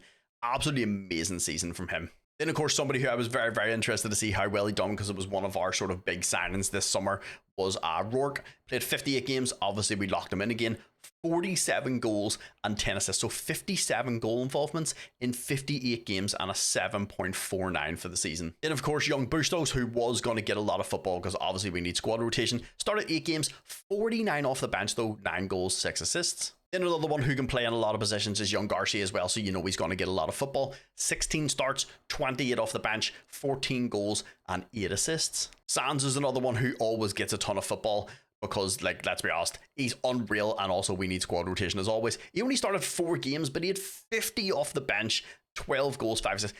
Honestly, this kid could walk into any Premier League team. He really could. It's just our 2 strikers are disgusting. Then, of course, young Alexandra, who's one I'm probably more than likely going to try and get out on loan because I want him to get a bit of football, because I think he does have the potential. He just needs to get football because he only started 1 game, 15 off the bench, so I want him to get a wee bit of football. So I think a loan deal is probably more than likely going to be something good for him. But at the end of season 2, boys, look, everybody played absolutely fantastic. Looking at the team, there's honestly only one position I think I would like to change and probably upgrade a little bit, and it's going to be Ward. I think Ward is going to be a very good squad player. I just don't think he's good enough to start. He's made a lot of mistakes. I mean, his average rating's kind of okay. He doesn't have the potential to get any better. Obviously, at some point, probably over the next couple of seasons, we're going to need to replace Sar. But I think going into this transfer window, I'm going to look for a better Segundo Volante on support. So that's going to be my main goal in the summer window. Obviously, with regards to the money, we 524 million, because obviously I left about 450 million in there from last season because obviously I didn't spend it, and we've just been making an absolute shit ton of money. Obviously, a lot of the money that I made in the summer was from Lewis Millie, selling him on to Chelsea for 200 million. Look, do I regret it? I regret selling the player, but it just felt like financially, for the stability of the club, like 200 million for one player is absolutely insane. But boys, I think we had a fantastic season. Let's jump over into season 3. So boys, then moving over into season 3, like I said, there's not really much I want to change. I only brought one person in. I'm still trying to get rid of Anthony Gordon in the team. I just keep loaning him out every season. He just does not want to leave. He's going to be out of contract soon, so it looks like we're just going to let him leave because he doesn't want to go to anybody apart from a loan deal. But I did bring one player in, and that person is a centre back called, it's a very long name, I'll try and get it right, David. So as you can see, 20-year-old Spanish kid. He's got a good mentality, he's consistent, has a lot of room to improve. 6'3", can play with both feet. Mental stats and physical stats are very good. A wee bit more of probably like a no-nonsense centre back than a ball-playing defender. So what I'm going to do is I'm just going to move Vicente Facira up into the midfield. He's going to play in the Segundo Volante on support. Look, he's ridiculously well-rounded. 15 passing, he's good marking, good tackling. Technique is a little low. Look, he's in there on the support role. He's already very good. I also forgot to show you how much we actually paid for David. It was a total, I think it was like 46.5 million. Yeah, it was from Villarreal. He had a release clause. We couldn't get him for any less. But like I said, 20 years old, 6'3", really, really good centre back, and like I said, because he's so young, he's going to be around for a long time. So the team is now going to look like Bowerman, David Bonifacio is going to play as the libero. He's probably our most well-rounded centre back with regards to going forward. Andres and David are a wee bit more sort of like, I wouldn't say no nonsense, but they're not like phenomenal on the ball, but they're really, really good centre backs. Gutierrez, like I said, Sarah is going to play in beside Sar in there, and then Sosa. What I was going to do is move Sosa into the Segundo Volante and try and find a right back. Right backs are very, very difficult. Like wing backs are so hard to find. So I just basically looked at the three positions: wing back, Segundo Volante, and central defender. Picked the one that was the easiest to get, that was also really good. There was a really, really good Segundo Volante, but they wanted he plays for PSG. Like 21, they wanted like 163 million. I was like, I'm not paying that. And then we have Corriente, Aguilo, and Rourke as our front three. Look, obviously, I think this is more likely the kind of similar to what the system manager would play. I don't think he's going to put Sarah in here because Sarah's not a natural DM, so we may move things around. So that's how we look. Pick our best 11. Yeah, he kind of did what I thought he was going to do. He's put Murray in there, Sosa, because this is his natural position. So it means the only people we're going to have to lock in for the season is going to be Sosa at wing back, because he's going to move him into the Segundo Volante. And then Sarah, obviously if I'm playing Sarah in here, I think he would more than likely put Sosa in, but I'm just going to lock these two in. I think we're perfectly fine with having two people in there. But boys, look, that's enough messing about. Let's go play season 3. I want to win the fucking Champions League before we do this. We've got so close. So boys, we're at the end of season 3. Look, obviously I just want us to keep continuing what we're doing. We've been doing absolutely fantastic. Like I said, I didn't think we were going to be doing this well so soon, but look, it is what it is. Sometimes it's nice to have a little surprise. But boys, let's jump over, see how we did in the league. So we started things off fantastic in day 1 of the season. We beat Spurs 4-0. We then managed to smash Brighton 8-0. Then we managed to get beat 3-0 by Crystal Palace. Then we bounced back, smashing Man United 6-1. We then beat Arsenal 2-1. And then at the end of all that, we ended up beating Man City 4-0. And boys, as you can guess, probably after all those fantastic results, we did win the league again. It was once again very, very close between us and Chelsea. Like, as you can see, there's only 2 points in it. We played 38 games, 25 wins. 9 draws is a lot, but it is the Premiership. And then we had 4 losses against Man United, Chelsea, Brentford, and Crystal Palace. But I think we should be winning the Brentford to Crystal Palace game. We get absolutely evaporated. And then we had a 69 goal difference. It finished on 84 points. And then Chelsea's on 82. And then Arsenal and City were a little behind, but like it was very, very close with the Chelsea game. But then if you look over at the goal scores, as you can see, Arjuelo is in there right behind. I say right behind Erling Haaland. He's on 18. Erling Haaland's on 33. He's in second place. But strangely, O'Rourke isn't in here, so I don't know if he maybe got an injury or just didn't have a great season, considering the season that he had last year. But then we have Gutierrez in there for average ratings. We have Gutierrez in there also for assists, and then we have nobody in the player of the matches or clean sheets. So I don't know if we just didn't have a great season with regards to like defensive, but look, we are a little bit attacking, so like I don't expect us to be in the top 3 for like clean sheets all the time, but like we usually score a really good amount of goals. So we'll jump over and look at the team overall stats. As you can see, most points per game, us up there along with Chelsea, and then we scored 102 goals, which is fantastic. Arsenal, the closest team behind us, was on 82. Most shots was obviously us as well. Fewest shots against were actually surprisingly in second. Most clean sheets were down in third, and then fewest conceded were down in fourth. Look, we conceded 33, which honestly I'm perfectly happy with. Chelsea's defensive record was wild. They only conceded 26. Like, if you think about it, you play 38 games in the Premiership, and Chelsea only conceded 26. So we did well. Conceded 33, scored 102. But the thing is, you got doing all that, you just gotta win the league, boys, and that's what we did. I'm not gonna lie, I was not expecting us to do this well with Newcastle. I don't know if it's maybe just because obviously we started 5 years into the future, so we've got like a wee bit of a different team, or the other teams around us. But like, I just, between the tactic and I think the players that we've brought in, I feel like I wasn't expecting us to be so good. So that then takes us over into the FA Cup, where we started things off against Bristol Rovers. It was a pretty close game. We beat them 9-0. In the 4th round, then we beat Man City 1-0. In the 5th round, we faced off against Norwich. We beat them 3-0. That then took us to the quarterfinals. We faced off against Everton. We beat them 1-0. In the semi-finals, we had a very close game against Manchester United. We ended up beating them 2-1, but it took us the whole way to extra time, which means now, boys, you go to an FA Cup final versus Chelsea, where things didn't start off too great for us. Within 10 minutes, they had scored their first goal. Just after half-time, they got a second goal through Jeremy Pino. And unfortunately, boys, that was it. Chelsea ended up beating us 2-0. Look, it is unfortunate. When you get the finals, you kind of just want to win.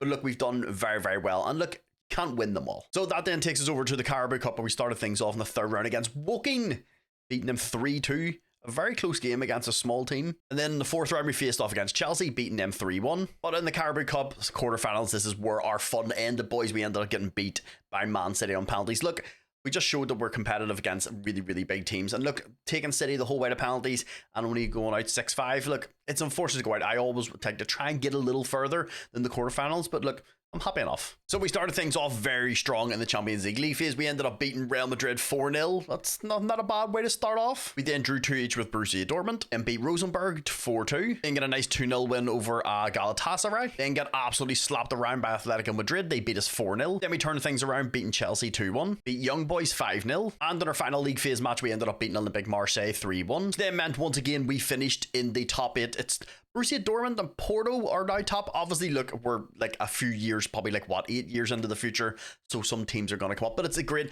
Borussia Dortmund is my favorite German team, so to see them top is absolutely fantastic. Porto did amazing, but look, we finished third. We did very, very well, which means now we missed the knockouts and we go straight to the round of 16, where we faced off against Atletico Madrid. They beat us in the league phase. They've now also beat us in the round of 16, but we did turn things around at St James's Park. We ended up smashing them 3-1. We scored in the 93rd minute to go to the quarterfinals, where we surprisingly faced off against West Ham. They beat us 2-1 in the first leg. Once again, at St James's Park, we were just too strong. We smashed them 3-0 to go through 4-2 to the semi-finals, where we faced off against Man City. They started off the scoring in the 75th minute, and that was the only goal. They ended up beating us 1-0 in the first leg, and unfortunately in the second leg we couldn't pull it around. We ended up drawing 0-0 St James's Park. We've been terrible away since we've got to the round of 16, but then at home we were amazing, so I was kind of hoping when we get back to St James's Park we could turn around the 1-0 deficit. But once again we get to the semi-finals, but look, we can't complain.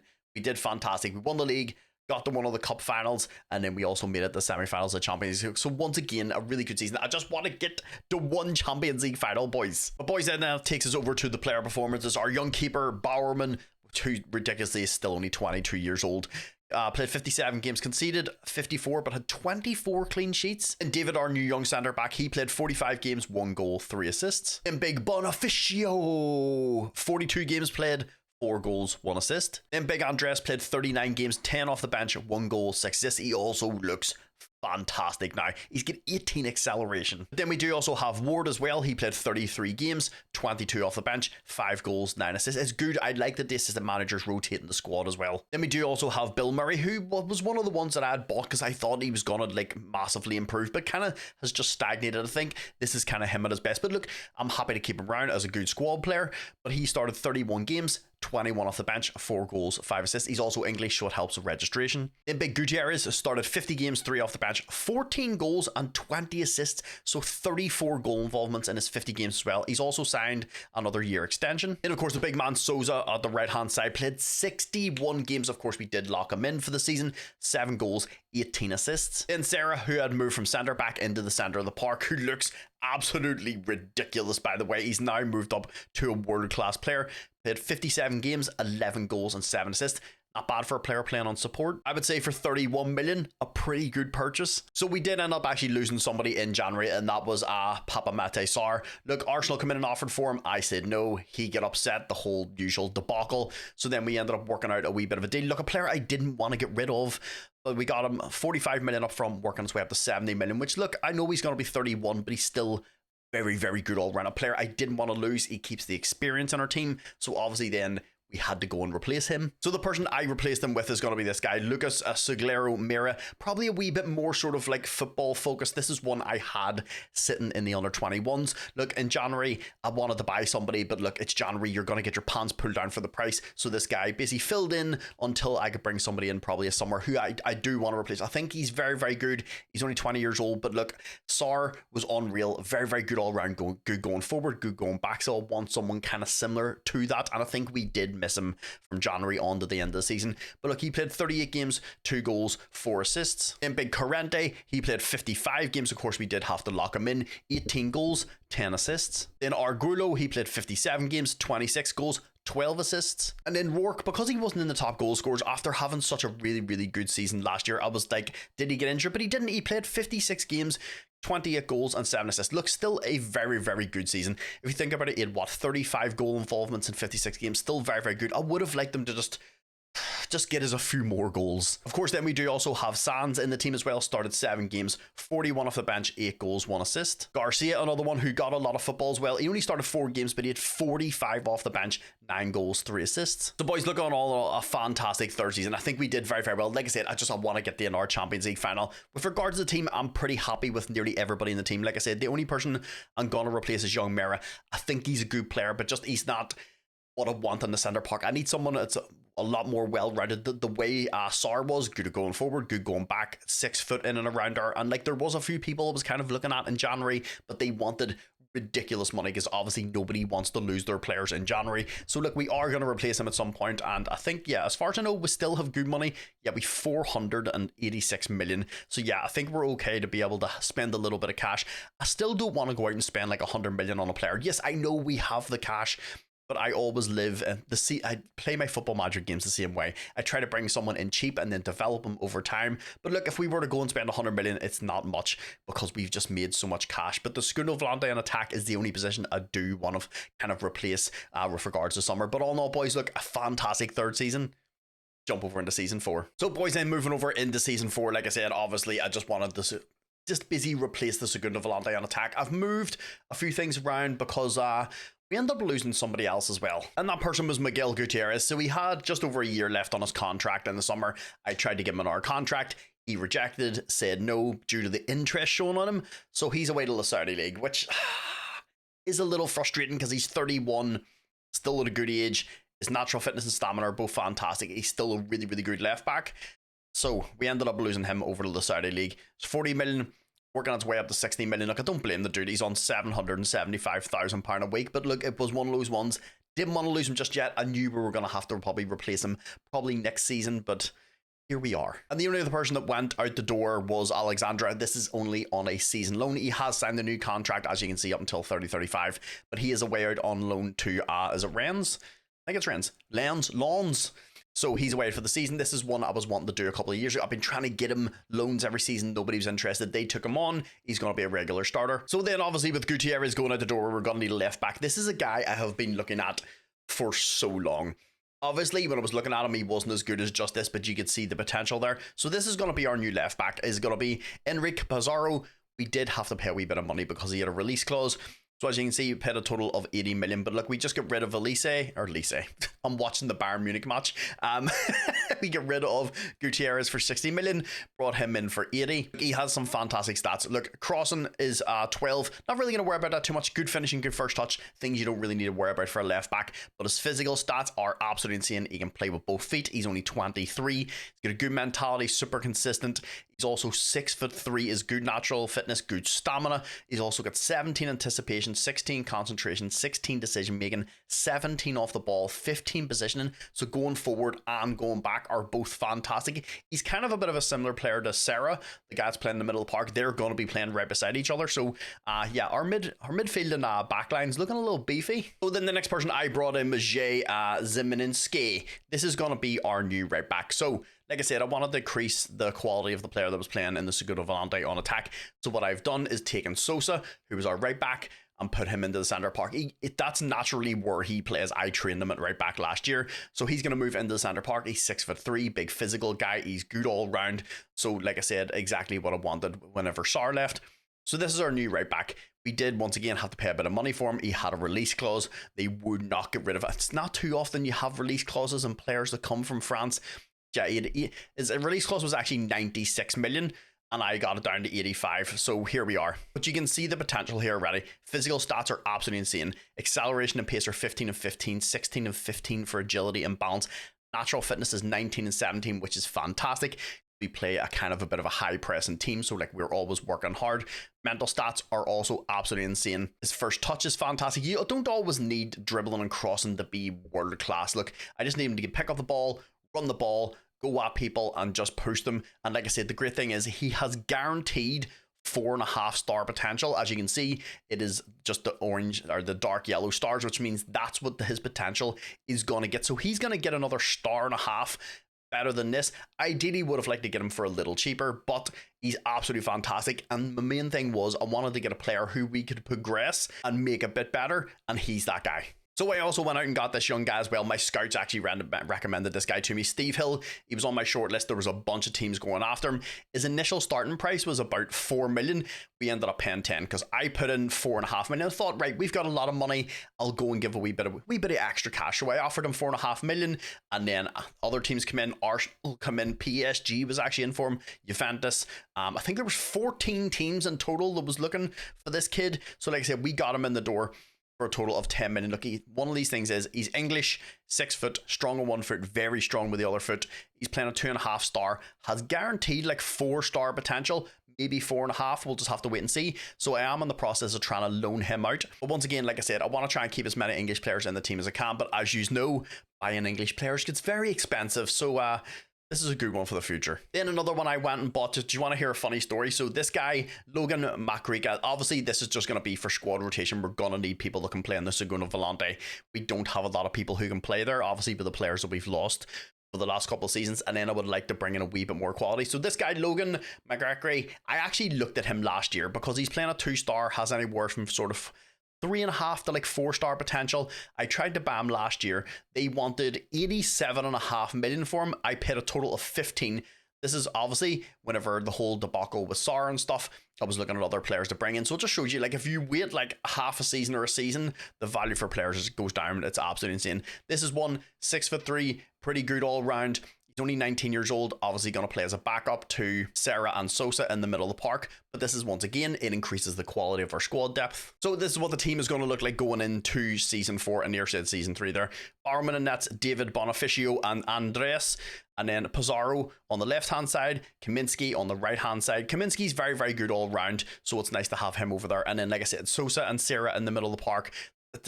This is a very, very good team. And then Corrente, Aguilo, and O'Rourke. I'm hoping we can score a few more goals. I want to see O'Rourke hit like 50 or 60 goals over the course of one of these seasons. Also would like us to get the Champions League final at some point. But this is a very, very good team. I'm interested to see. I know I'm probably going to have to lock a few players in, but I feel like we should be okay. Maybe 1 or 2 people. So there was only a couple of changes with regards to what the assistant manager replaced. So the front line, we don't have to worry about the front line. They are all fine. They're all going to play. Pizarro is going to play left back. That's fine. Murray goes in at right back, which is a little weird. Ford comes into the middle of the park, which is weird, and then Sarah goes back into left back, and then Sarah goes back into the centre back role. So the players that I'm going to have to lock in is going to be Sarah, Sosa, and Zeminski. Obviously, by the time we get to January, I'm not going to have to lock these in anymore. They'll just be natural kind of in those positions. But this is the team going into season 4, boys. Like I said, hopefully we can get the Champions League final at some point before this. I think we've done absolutely fantastic. Also, I would like to get some good players from the youth intake. The youth intake has not been great, and our youth recruitment is fantastic, so I don't know what is going on. I'm hoping through one of these 5 seasons we can just get 1 or 2 good players. Ideally, my goal would be just to play as many players that come through the youth system as possible, but I have no luck when it comes to getting good players to the youth system, and I know you guys are exactly the same. But look, that's enough waffling. Jump into season 4. We're getting to a Champions League final by the end of this, boys. So boys, we're at the end of season 4. Obviously, if we're here, the youth intake was 2 stars. 2 stars. I swear to God, the game just doesn't want to give me some amazing wonder kids. But look, we move on. We've built a fantastic team with our own amazing wonder kids. Ideally, I would like to bring them in from the youth academy, but look, it is what it is. Obviously, going forward, look, we just need to keep doing what we're doing. I want to get the Champions League final at some point, but keep doing what we're doing in the league. Look, if we can win the league 5 years in a row, I think this will probably be the best rebuild I've ever had. Joking aside, I was not expecting us to be this good so soon. But look, let's jump over, see how we did in the league. So we started things off with a fantastic 5-1 win over Spurs. Then had a very hard fought game against City, beating them 1-0. We then beat Chelsea 2-0. Spurs then got their revenge, slapping us 3-1. We then bounced back against Everton, beating them 5-0. We made a fantastic 2-1 win over Liverpool at Anfield. And after all that, boys, we won the league again. And like I said, it's been very, very competitive. As you can see, we finished on 91 points. Arsenal's on 88, Chelsea's on 86. So like, it was pretty close. There was a couple of games near the end of the season that we would have dropped any more points, like we would have ended up not winning the league. We played 38 games, 29 wins, 4 draws, 5 losses. The losses, honestly, we should be beating West Ham. Aston Villa do have a very, very good team. I think they beat us a couple of times over the last season, so they do have a good side. And then obviously we should be beating Crystal Palace, but it is what it is. We had 71 goal difference, massively ahead of anybody else in the league. And then, like I said, we finished on 91 points. Surprisingly, we have nobody in the top goal scorers, which is a little strange, but we score a lot of goals as a team. I would honestly, joking aside, I would rather do that. I'd rather the whole team score goals and us be less predictable than relying on like one or two people to get all the goals for the team.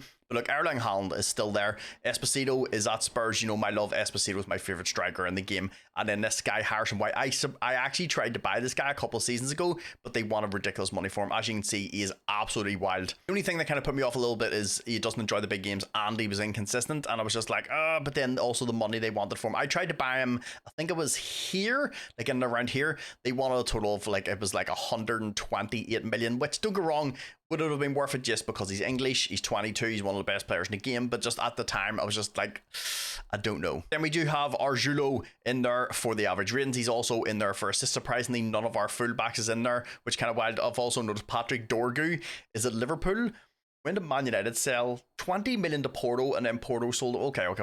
Even though he's very, very good in the game. But look, I digress. We have none of our fullbacks in there, which is very surprising. We usually have everybody in there. Our keeper is in there for clean sheets. We've nobody in the L cards and nobody in the player of the matches.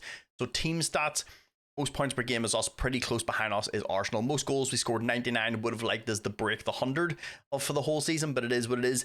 Most shots for 707. Fewest shots against was us, which is fantastic. Most clean sheets were down and technically joined third. Most clean sheets were in fourth, which is absolutely fantastic. And then fewest conceded. Look, we had 20. This is exactly, like I said, we started this off. I think we were in what, like the high 30s? I think we were in around like the high 30s, pushing towards 40 for goals conceded. So our defense has got very, very good. We only conceded 28 goals, scored 99, which is exactly where I want us to be. Look, winning the league 4 years in a row is absolutely fantastic. I'm trying to not keep saying this, but I didn't think we were going to do this well this soon. But boys, that's a league in the bag. Let's go see how we did in the Cups. So we start things off in the FA Cup third round against Spurs. We ended up beating them 3-2. That then moved us on to the fourth round against Birmingham, where we slapped them 3-1. In the fifth round, we had a fantastic 4-0 win over Crystal Palace. The quarterfinals, unfortunately, is where our luck ran out. We ended up getting beat 2-1 by Man United. Look, as my soul, as a Man United supporter, I'm happy for them. But for us, this is unfortunate. I would have liked to try and I want to try and win as many cups and as many leagues and stuff as possible. But boys, that's unfortunately outside of the FA Cup. Let's go over to the Carabao Cup now. So we start things off in the third round against Preston. We beat them 3-0. In the fourth round, we had a fantastic 2-0 win over Man City. In the quarterfinals, we faced off against Aston Villa, which we got a 3-1 win. They are a very, very good team, so this is a good win for us. Which then took us to the semi-finals, where we faced off against Fulham. We had a hard-fought win, 3-2 in the first leg. But the second leg wasn't even remotely close, but we got them back to St James's Park. We smashed them 7-0, 10-2 in aggregate to go to the final against Arsenal, where we started off the scoring through young O'Rourke.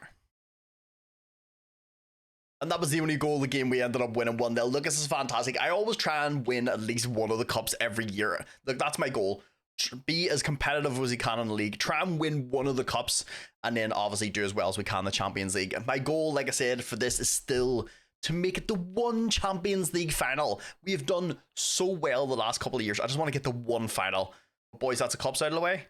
Let's go see how we did in the Champions League. So we started things off in the league phase against AC Milan. We ended up smashing them 4-1 at St James's Park. We had a 1-each draw at Barcelona. We then got beat 2-1 by PSG. We bounced back well against Slavia Prague, beating them 3-0. We then drew 3-each with Napoli. We then absolutely obliterated Juventus 7-2. We then beat Benfica 4-0. And in our final league phase match, we beat Copenhagen 6-0. Which meant in the league phase, we once again finished up in the green, which is fantastic because, like I said, we missed the knockouts and we go straight to the round of 16. Where we faced off against Roma. In the first leg, we drew 1-each away. The second leg at St James's Park was not close at all. We smashed them 4-0 to go through 5-1 to the quarterfinals. Where we faced off against Barcelona, we beat them 1-0 at St James's Park. So going into the second leg at the new camp, both teams had everything to play for. We started off the scoring through Rourke. They hit back 10 minutes later. Then it took it the whole way to the 70th minute for a break in the game to come out. A terrible piece of defending from us. We got another one 10 minutes later. We then got one back from a corner. But unfortunately, in the 96th minute, just after we scored, Barcelona got another goal. Put us out of the Champions League. And this is unfortunate because it means we go out in the quarterfinals. Look, I want to just get the one Champions League final at some point, boys. But look, even at that, look, we won the league. We won the Carabao Cup. We made it to the quarterfinals of the Champions League. I'm very, very happy. Once again, a very, very good season from the boys. But I just want to get the one final. And boys, jumping over into the player ratings. As you can see, Nathaniel Bowerman is now set as a world-class goalkeeper, which is fantastic. Look, He is unreal. Like, how much did we pay for him? A total of 48 million a couple of seasons ago. I think this is an absolute steal. It also helps that he's English. Like I said, it helps with the registration. But he played 61 games, conceded 52, but had 28 clean sheets. Then moving over into 3 centre backs, young David. He played a total of 44 games, 1 goal, 3 assists. Then Big Bonifacio played 46 games, 1 goal, 1 assist. Then the man in beside him, Andres, who's now also set as a world-class centre-back, played 48 games, 7 goals, 3 assists. Pizarro, with the new left-back that we brought in, had a fantastic season as well. Look, first seasons, I always give people a wee bit of a Bible and just see how they get on. He only played 31 games. Don't know if this was down to a couple of injuries. He's currently injured right now, so I don't know if he maybe got a couple of knocks. Oh, that's not good. Right, so yeah, he had a broken ankle at the start, and then he had torn ankle ligaments. Like, that's 2 major injuries back to back. That is not great. So that's probably why he didn't play as many games. But when he did play, he had 8 goals and 11 assists. Zeminski, our new right back, who's also now set as a world-class right back, played 47 games, 3 goals, 14 assists. Would like to see a few more assists, but look, all in all, a very good season. Sarah, playing in the middle of the park, had an absolute banger season. 57 games played, 22 goals. You got to remember, he's playing the Segundo Volante on support. 22 goals and 12 assists and a 7.28 for the season. And no surprise, he's set as a world-class player. Big Sosa in beside him played 52 games. Obviously, we had to lock him in for the season. 3 goals, 14 assists. And of course, Big Corrente, who it's still crazy. Like, we only paid like 13 million for this guy a few seasons ago. Played 46 games, 20 goals, 10 assists and a 7.2 for the season. Then Arguello played 56 games, 20 goals, 24 assists, so 44 goal involvements in 56 games, and the dude's still only 24 years old. And surprise, he's a world-class player now. Of course, the big man up top, O'Rourke, scored us quite a few important goals in important games. 47 games played, 38 total goals and 3 assists and a 7.38 for the season. And once again, he's also set as a world-class player. I don't know if he got a few injuries because he only played 47 games. So he had a few like sort of like minor ones, but it was like just a slight injury. Maybe he just didn't play as, maybe just had a little bit of fatigue. But look, all in all, another one that's set. I don't think I've ever had this many world-class players in my team, but this team that we've built is absolutely disgusting. And like I said, we still have a bunch of other players coming through as well. We also have Sands that would pretty much walk into most teams. He played 12 starts, 37 off the bench, 11 goals and 4 assists. Garcia, another one that always gets a ton of football. He started 7 games, 43 off the bench, 14 goals, 2 assists. Mira, another one that we ended up playing quite a lot as well, was 18 starts, 38 off the bench, 6 goals, 3 assists. Bill Murray, also surprisingly, started quite a lot of games. 34 started, 12 off the bench, no goals, but he got himself 7 assists. And then one of the ones I may loan out, because this young keeper that we bought a few seasons ago, he's just not getting a lot of football, but then knowing my luck, I'm going to loan him out. Then our keeper will get injured, then we won't have a starting keeper. Look, he's happy enough to play as a fringe player. It means we've got a backup, really, really good keeper. I just wish that you could, this is one thing I wish we could do in Football Manager. I could set certain players to play in certain competitions, so I could set like maybe this keeper to play in like the Carabao Cup and the FA Cup, and then have my other keeper to play in the league and the Champions League, and you could set like which importance of what players play in like what competitions. Obviously that might be a little difficult to do, but it'd be nice to have that. It means everybody would get a decent amount of rotation, because he's a very, very good keeper. Then of course, Big Ward, he also got a lot of games as well. Look, 19 starts, 24 off the bench, 3 goals, 2 assists. But like I said, this team that we have built is absolutely disgusting. I don't really think there's overly much we need to change about the team. The only thing I would maybe change is maybe someone a little better. For Sosa is absolutely fantastic. He's very, very good all round, but this is just him at his max potential. But he's very, very good. And look, the team is playing well, so I don't know if I really want to sort of like upset the team by taking somebody out. I think everybody we've got is absolutely disgusting. So the thing I'm going to do for probably the next season is just start scooping up a lot of like the sort of like 16, 17, 18-year-old wonder kids, and just because that's one thing we are missing a little bit of is like the under 18s and stuff.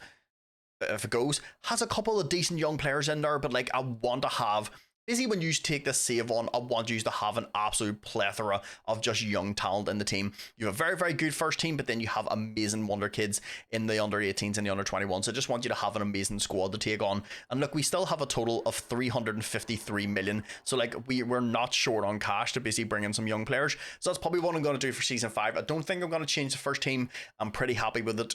I'm going to start buying a bunch of young players. But boys, that's enough for season 4. jump over into season 5. So like I say, going into season 5, we wanted to invest heavily in the youth system, because obviously if we can't get people coming through the youth recruitment and through the youth system, we kind of just have to go out and pluck those young players and bring them in ourselves. Sold a couple of people, and then we brought a bunch of people in. So let's jump into that. So we'll start things off with the players that went out the door. Honestly, I think we made really, really good money for players that were kind of just bang average squad players. So Ignace Huddermaker. I don't think, honestly, he got a lot of football at the club, but Real Madrid came in and offered us 41 million, working its way up to 55 million. Yeah, so 55 million for this guy. Yeah, I think we pulled Real Madrid's pants down. Then we won that we lost that I didn't really overly want to lose, because he was a fantastic backup for any of the Segundo Volantes in our team. But I honestly understand. Look, Roma came in and offered. I said no. He wanted to go get first team football because he wants to try and get into the Brazil setup. And look, I don't want to stop any of our young players not being able to get into the Brazilian setup or into their national team setup. So we sold him on the Roma. Look, a fantastic player, but we are kind of stacked out in the middle of the park, so I didn't really overly need him. Look, they paid a total of 28 million, working its way up to 31. We paid 13 million for him, so we got more than double than what we bought him for. And the next one out the door was Ted Molly, another one, the same sort of thing. An offer came in, he said he wanted to go so we could get in the national setup. So I sold him on to other ends for a total of 27.5 million. Look, this is a guy that actually came through the youth system. We had him out on loan last year. They gave us 27.5 million for a player that we've had in the team for a long time. That honestly, if I'm being realistic, he's not that great. Then we move over to some of the players that I brought in. Look, I know the first one you're going to say, Mark, we already have 2 good keepers. I know, but this dude was on the short list and he was very, very cheap. And look, it's one of those ones you can bring in. I'm going to try and get him loaned out for the season. I don't want to have to just throw him into the under-21s. I would like to get him loaned out and get him some first team football. If I can loan one of our 2 backup keepers out, absolutely fantastic. But he's one, like I said, only 21 years old, a very, very good keeper, got a ton of potential. He had a buy clause of 14 million. A lot of teams were looking at him. So I thought I'll swoop in. We'll get him first, and then down the line, look, if we don't need another keeper, we can sell somebody on and make a wee bit of profit. So then the next one I brought in is Jar Roman, another one. Look, he can kind of play in 3 positions, which is really, really helpful. He was also very, very cheap, a total of 11.5 million. Porto made a wee bit of profit on him, but look, he's a very, very good player. 6 foot, play with both feet. He's good all around. He's only 21 years old. Another one I am going to try and get loaned out because he's not playing at a Premiership level yet, so we can get him loaned out. There's actually clubs interested. Vigo, Nice, fantastic teams. He's going to go and get a lot of football. But look, another one for the future. So then another one I brought in is Donna Bear. Another one, once again, I'm going to try and get loaned out. But look, if he stays at the club, fantastic. It means a wee bit more backup with regards to left back in the club's probably a position we don't have a lot of cover. So I brought this young guy in, Brazilian. He's only 19 years old, costs a total of 13.5 million. Had a release clause. They wouldn't take anything less. Physical stats are very, very good. Mental stats are very, very good. He's only 19. Can play reasonably well both feet, get a very, very good mentality, and for 13 million, it's not a lot of risk. So then another one I loaned in is young Jose Carlos. As you can see, has a ton of potential. Had him on my shortlist for a while. I've actually got him loaned out to, is it Have? Is that how you pronounce him? Havre AC, we've already got him loaned out for the season, so it's absolutely fantastic. Paid a total of 13.7 million. They come in straight away and we're like, yes, we want to loan him in. The only thing is, they come in with an initial deal for him to be a squad player and then a future fee. I said no to the future fee. I want him to be a regular starter. They said, yes, I do have the option to bring him back, so I'll check in January. If he's not getting a ton of football, I will bring him back to the club. There's no point in loaning him out if he doesn't get any football. But look, another one we didn't pay a lot of money for, has a ton of potential, has a good mentality, can play with both feet. He's 6 foot.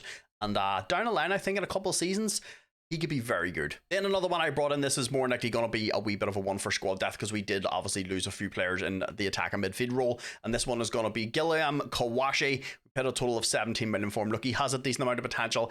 Ideally, once again, I would like to probably get him loaned out. Like I said, I know we need a wee bit of cover, but generally a lot of our players, touch wood, don't get injured that much, so I would like to get him loaned out. But look, if he stays around, 17 million once again is not a lot of money and it's not a lot of risk. And the reason why I don't mind loaning the other guy out is because I got Lorenzo into the team. This is once again another guy that could improve massively and is very, very good. Play fantastic at both feet.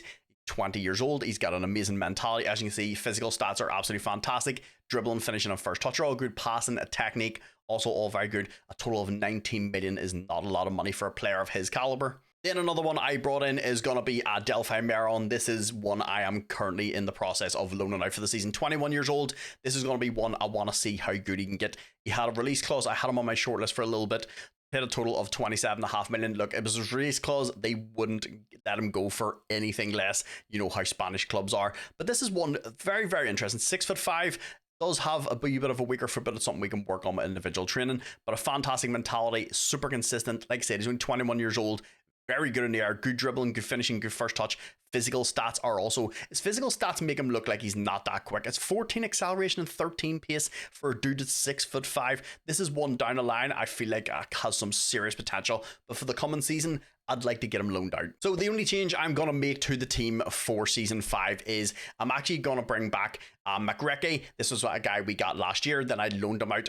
Yeah, he improved quite a lot over his loan spell last year. So Sosa, like I said, Sosa's kind of at his max. I don't think he's going to really get any better. And look, I'm happy to have him a squad player because he can play midfield, he can play right back, so we're going to have a lot of cover. So McRecky, look how good he looks right now, and he still has room to improve. Got a fantastic mentality, 6'3", mentals and physicals are all fantastic. And you know my thing, if they play in midfield, look, marking a 14, passing a 15, tackling a 15, technique of 16, and the rest of his stats are absolutely unreal. And like I said, he's a big boy, 6'3", and like I said, we brought him in last year. He didn't look this good. As far as I remember, he didn't look this good, but when he came back from his loan spell, it was all green arrows, and he looked insane. Like I said, he did play a total of 26 games, so it seems they have helped him quite a lot. It's going to be the only change that happens to the team this season. Like I said, we brought in a lot of really, really good young players, going to get a lot of them out on loan, and we've a couple of good squad players in there too. I don't know who the assistant manager is going to play, so I don't know who I'm going to need to lock in. So the only people I'm going to lock in for the season is going to be Bonifacio, Sarah, and McRecky. Obviously, when it gets to like January time, I'm not really going to need to lock Sarah in and stuff. But like, I'd like to lock a few players in, but not too many. But boys, that's enough messing about. Obviously, if we get a good youth intake in season 5, I would love to bring you back and just say we got an absolute banger of a young player. It'd be absolutely fantastic. But that's enough messing about.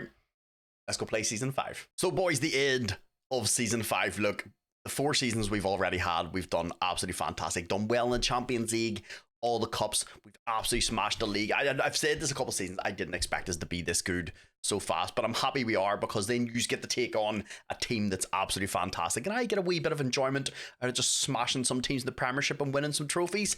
Let's jump over, see how we did in the league. So we started things off at St James's Park with a fantastic 6-0 win over Aston Villa. We then beat Man United 1-0 at Old Trafford. This one kind of hurt my soul a little bit, but this one did not hurt my soul. We smashed Liverpool 5-0 at St James's Park. We then beat City 3-0 at the Etihad. And then to wrap things up at the end of the season, we smashed Crystal Palace 7-1. So boys, as you can guess, with all those results, we did very, very well in the league. I think this is our highest points so far this season. This is ridiculous. The fact that we won the league 5 years in a row. Obviously, when you go 5 years into the future, a lot of teams are going to change.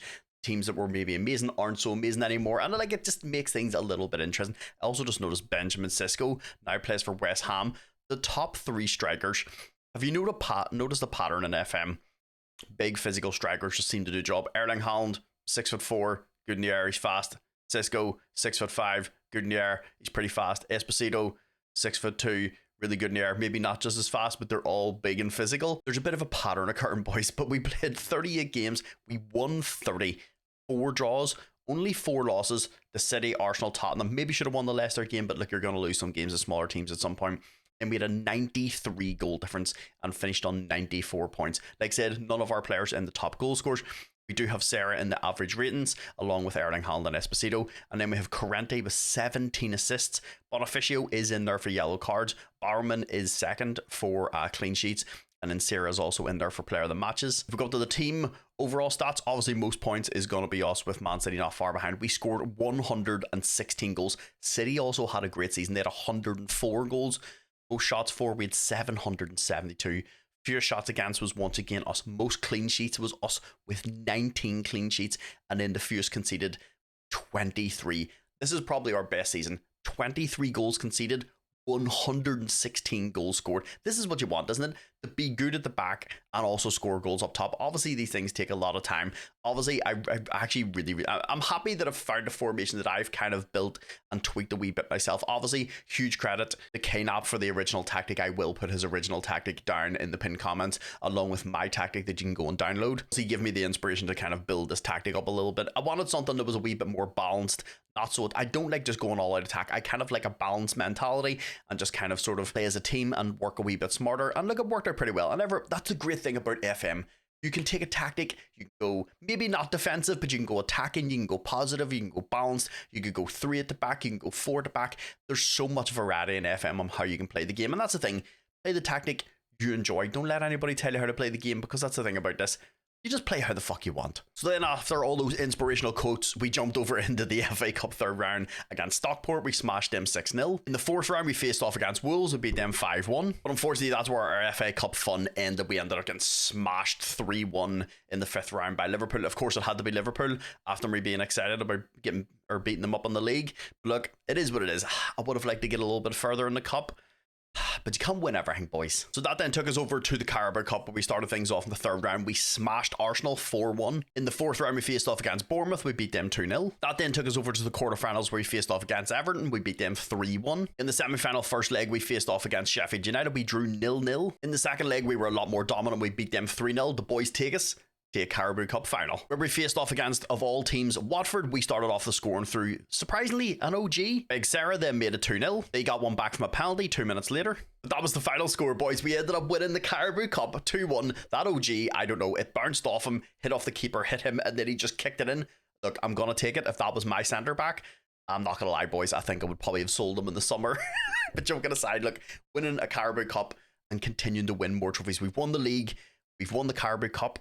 Let's go see how we did in the Champions League. So we start things off in the league phase against Barcelona. We drew 2 each. Honestly, a good result in the Nou Camp. We then drew our second game against Man United, 1 each. Then we get a nice 4-0 win away to Lask. We then beat Villarreal 4-2. We then drew 2 each with Atletico Madrid. We then drew 0-0 with PSG. We then smashed Anderlecht 6-1. And in our final league phase match, we ended up smashing Copenhagen 6-0. Which means, boys, once again, we finished in the top 8. We were actually undefeated. We played 8 games, won 4, drew 4. Draws against some big teams in there. But look, to go undefeated was absolutely fantastic. And once again, because we finish in the top 8, we don't have to play the knockouts and we go straight to the round of 16. Where I'm not going to lie, we didn't start off well against Atletico Madrid. They beat us 2-1 in the first leg. In the second leg, we showed our dominance, showing why we can just come back against big teams. We ended up smashing them 4-1 to go through 5-3 in aggregate. Which then moved us on to the quarterfinals against Arsenal. We beat them 2-1 at the Emirates. We then dominated them at St James's Park, beating them 2-0 to go through 4-1 in aggregate to the semi-finals, where we faced off against Inter Milan. We actually beat them 1-0 at the San Siro. We also had a man sent off, so this is a great win for us. In the second leg, we were also fantastic as well. We beat them 2-1 at St James's Park, which means, boys,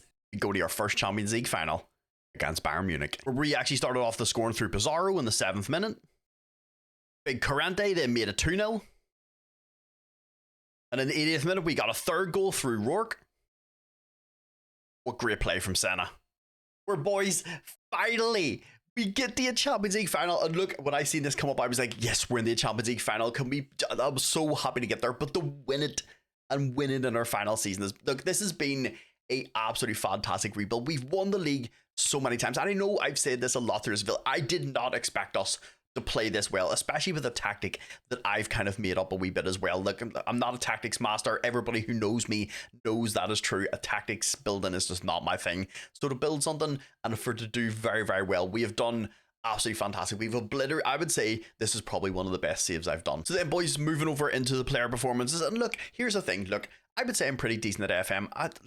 I don't always win the Champions League all the time. It's not my thing. Look, if you want someone that's just going to win the Champions League 3 years out of 5, there's a lot of very, very good content creators you can go and watch. For me, I don't always win all the time. So when I win, it's very, very exciting. And I love to win trophies. I'm a very competitive person. I've played sports my whole life. So I just love to win. Big Nathaniel Barman has been probably one of the best signings. Look, 48 million seemed like a lot of money at the time, especially for a very young raw keeper, but we knew the potential was there. He's now a world-class keeper. Played 45 games this season. I don't know if that was due to maybe a few injuries. That's not great. I think this was last year though. Yeah. Oh, this was a Christmas. Oh my god. So right, what's that? September he broke his lower arm, recovered, and then in December broke his lower arm. So yeah, probably missed a wee bit of the season. But look, he had 33 conceded, 20 clean sheets. Look, hopefully he doesn't continue to break. Hopefully it's not the same arm as well. Then our young centre-back, David, he played a total of 37 games. I don't know if, once again, this was due to a few injuries. He just had a couple of little small niggles, not much of a problem. But our centre-backs get quite a lot of rotation. But he had 1 goal, 2 assists. Then Big Bonifacio played 60 games. 7 goals, 1 assist. Andres, who's probably turned into our best centre back right now, played 42 games, 14 off the bench, 1 goal, 3 assists, but he's he's amazing. He's world class. Pizarro was one I wasn't too sure how it was actually going to work out, because he's not your conventional sort of like left back. He's a wee bit, him and Sarah are very, very similar. He would ideally be fantastic to play in the middle of the park. Could also make good centre back, but he's not got good crossing. His dribbling's not great, but sometimes it just works out. He's big, he's physical, he can play with both feet.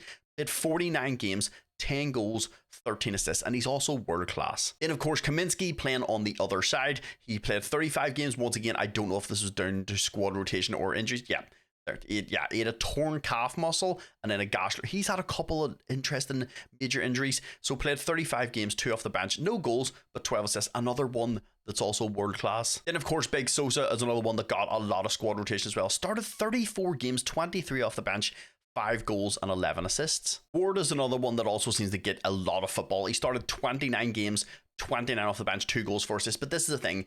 He's English. He's happy to be in the squad. He honestly never complains, and he's always available. Then, of course, Big Bill Murray, another one. English, generally always available. He's currently injured now. Hopefully it's not a long-term injury, but he played 40 games, 5 goals, 12 assists. I don't know if like that injury is a bad one. It is a torn hamstring, so you may get him back for the start of the season. Then moving over to the big boys in the middle of the park. Honestly, Sarah is ridiculous. Like he's probably one of the most complete players I've had in my midfield in FM.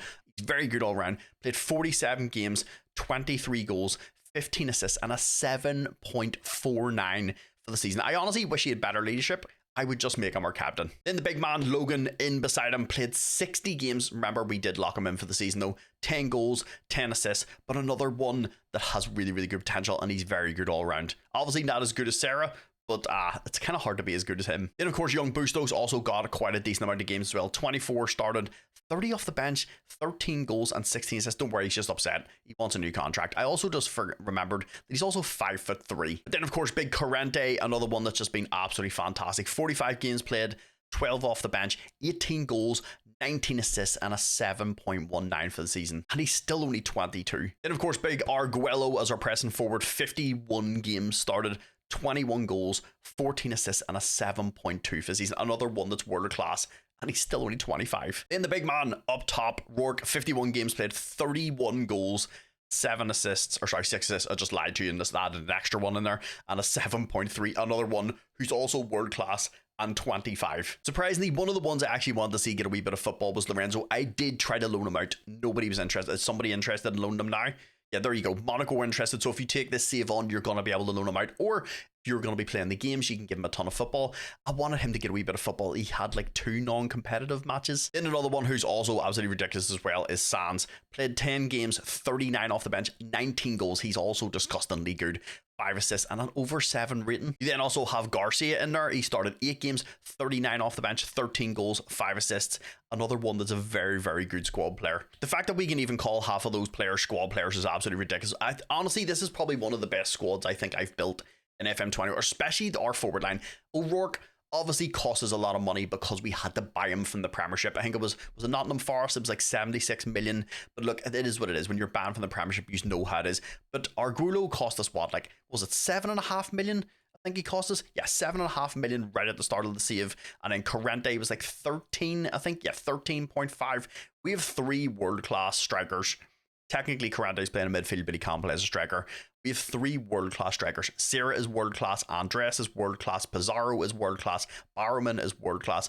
There's a lot of very, very good world-class players in this team. I have also confirmed a signing of a couple people for you, so they will be here. You still have a total of like well over 300 million in the transfer kitty. So I went and got this little guy. Look, I know everybody's going to be like, Mark, we already have 2 good keepers. I've had this guy on my shortlist for a long time.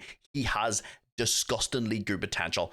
20 determination, 19 aerial reach, 19 jumping. Look at his aerial at 20 years old, and he has a release clause of 1.4 million. So that's the reason why I'm just going to swoop in. I'm going to get him. Look, if you want to loan him out for a couple of seasons, or maybe you decide to change your keeper down the line, it means you have 3 very, very good keepers at different ages at the club. And like I said, he's only 1.4 million. So this is going to be one I've put in the transfer. It will be confirmed by the time you take this save on. And it's only like 1.4 million. Another one I have confirmed the signing of is Engel Orozco. This is another one, had him on my shortlist. A lot of people were after him. He's got a release clause of 8.2 million.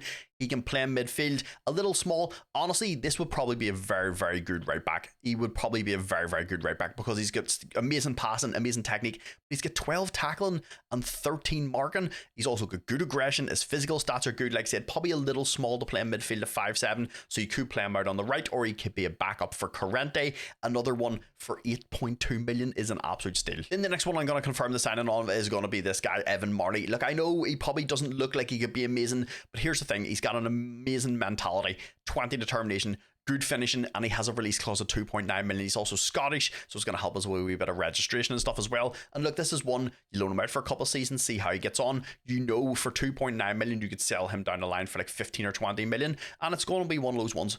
If you get a player that's got 20 determination, I highly recommend picking them up if they've got some decent stats and they're cheap. Also, in the under 18s, we actually got a decent player from one of the youth intakes. It's this guy, Trevor O'Hora.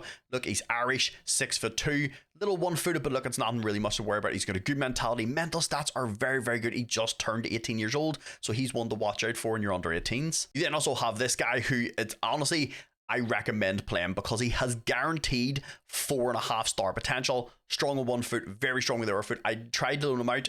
Nobody was interested, and then he sat in the under 21s. Look, he's a little upsetty spaghetti, but look, it's one of those ones he just wants to play football. I highly recommend bringing him up in the first team. I would play him in beside Sierra in this next season because if he is guaranteed 4.5 star potential, he's going to be another world-class player, which means you're going to have Sierra and him as two world-class players right in the middle of the park. I'm going to move him up into the first team for you, but I highly recommend playing him. Then there's also this guy in the under 21s as well, Carlo Midot. This is going to be one probably as a backup. If you're going to stick with the 3 centre backs, you're going to need a wee bit of cover for playing the games. This is one I would bring up. He's got good tackling, mental stats are decent. He's only just turned 18, got a little bit of potential. But look, one of those ones, a very good squad player. Like I said, boys, we've built an absolutely disgusting team. And like I said, you also have on top of that, what is your transfer budget? 315 million. It's, yeah, you got a lot of cash. And if you want to go and spend that on a bunch of really, really good wonder kids and maybe change the team, that's perfectly fine. But like I said, boys, we've built something absolutely disgusting. This would be my team going in the next season if I was to play in our season. Like I said, Sarah and Hill in the middle of the park. If he's guaranteed 4.5 star, he's probably going to be nearly as good as Sarah, and you have two disgustingly good players in the middle of the park. And like I said, he's also English, going to help with registration. But look, boys, I appreciate all the support. It's wild that I can put out like an hour and a half long, maybe 2 hour long videos, and you guys still lap it up. FM24 is 2 years, nearly 2 years old, and you guys are still supporting the videos. Look, we only just hit over 1,000 subs probably a couple months ago, and we're getting anywhere from like 500 to like 700 views on each video. So boys, if you're here every week and you're watching the videos, you're liking the videos and leaving comments, thank you so much. I greatly appreciate it. Obviously, when FM26 comes out, we're going to be pumping videos. I'm going to be putting videos out a lot more often. I want to start getting into a wee groove. I kind of slowed down the videos with FM24 because the same as you guys. Look, I know I'm a content creator, but like I'm the same as yous. We all get burnt out. You can only play the same game for so long. I love this game, but I'm just ready for a new change. So I took a wee bit of a break, slowed down on the videos, because I know when FM26 comes out, we're going to be going fucking hard in the paint, and there's going to be videos out all the time. But boys, like I said, you've got an absolutely fantastic team. I will leave the original tactic from KNAPS and my tactic in the pinned comments, along with the save file, the corner routine, the updated database, and everything. You guys can go and take this on. I hope you have as much fun with this as I've had fun. But boys, that's going to do it for today's video. Thank you very much for watching. Remember, like, comment, subscribe. Only if you fucking want to. And YouTube, have yourselves a fantastic day.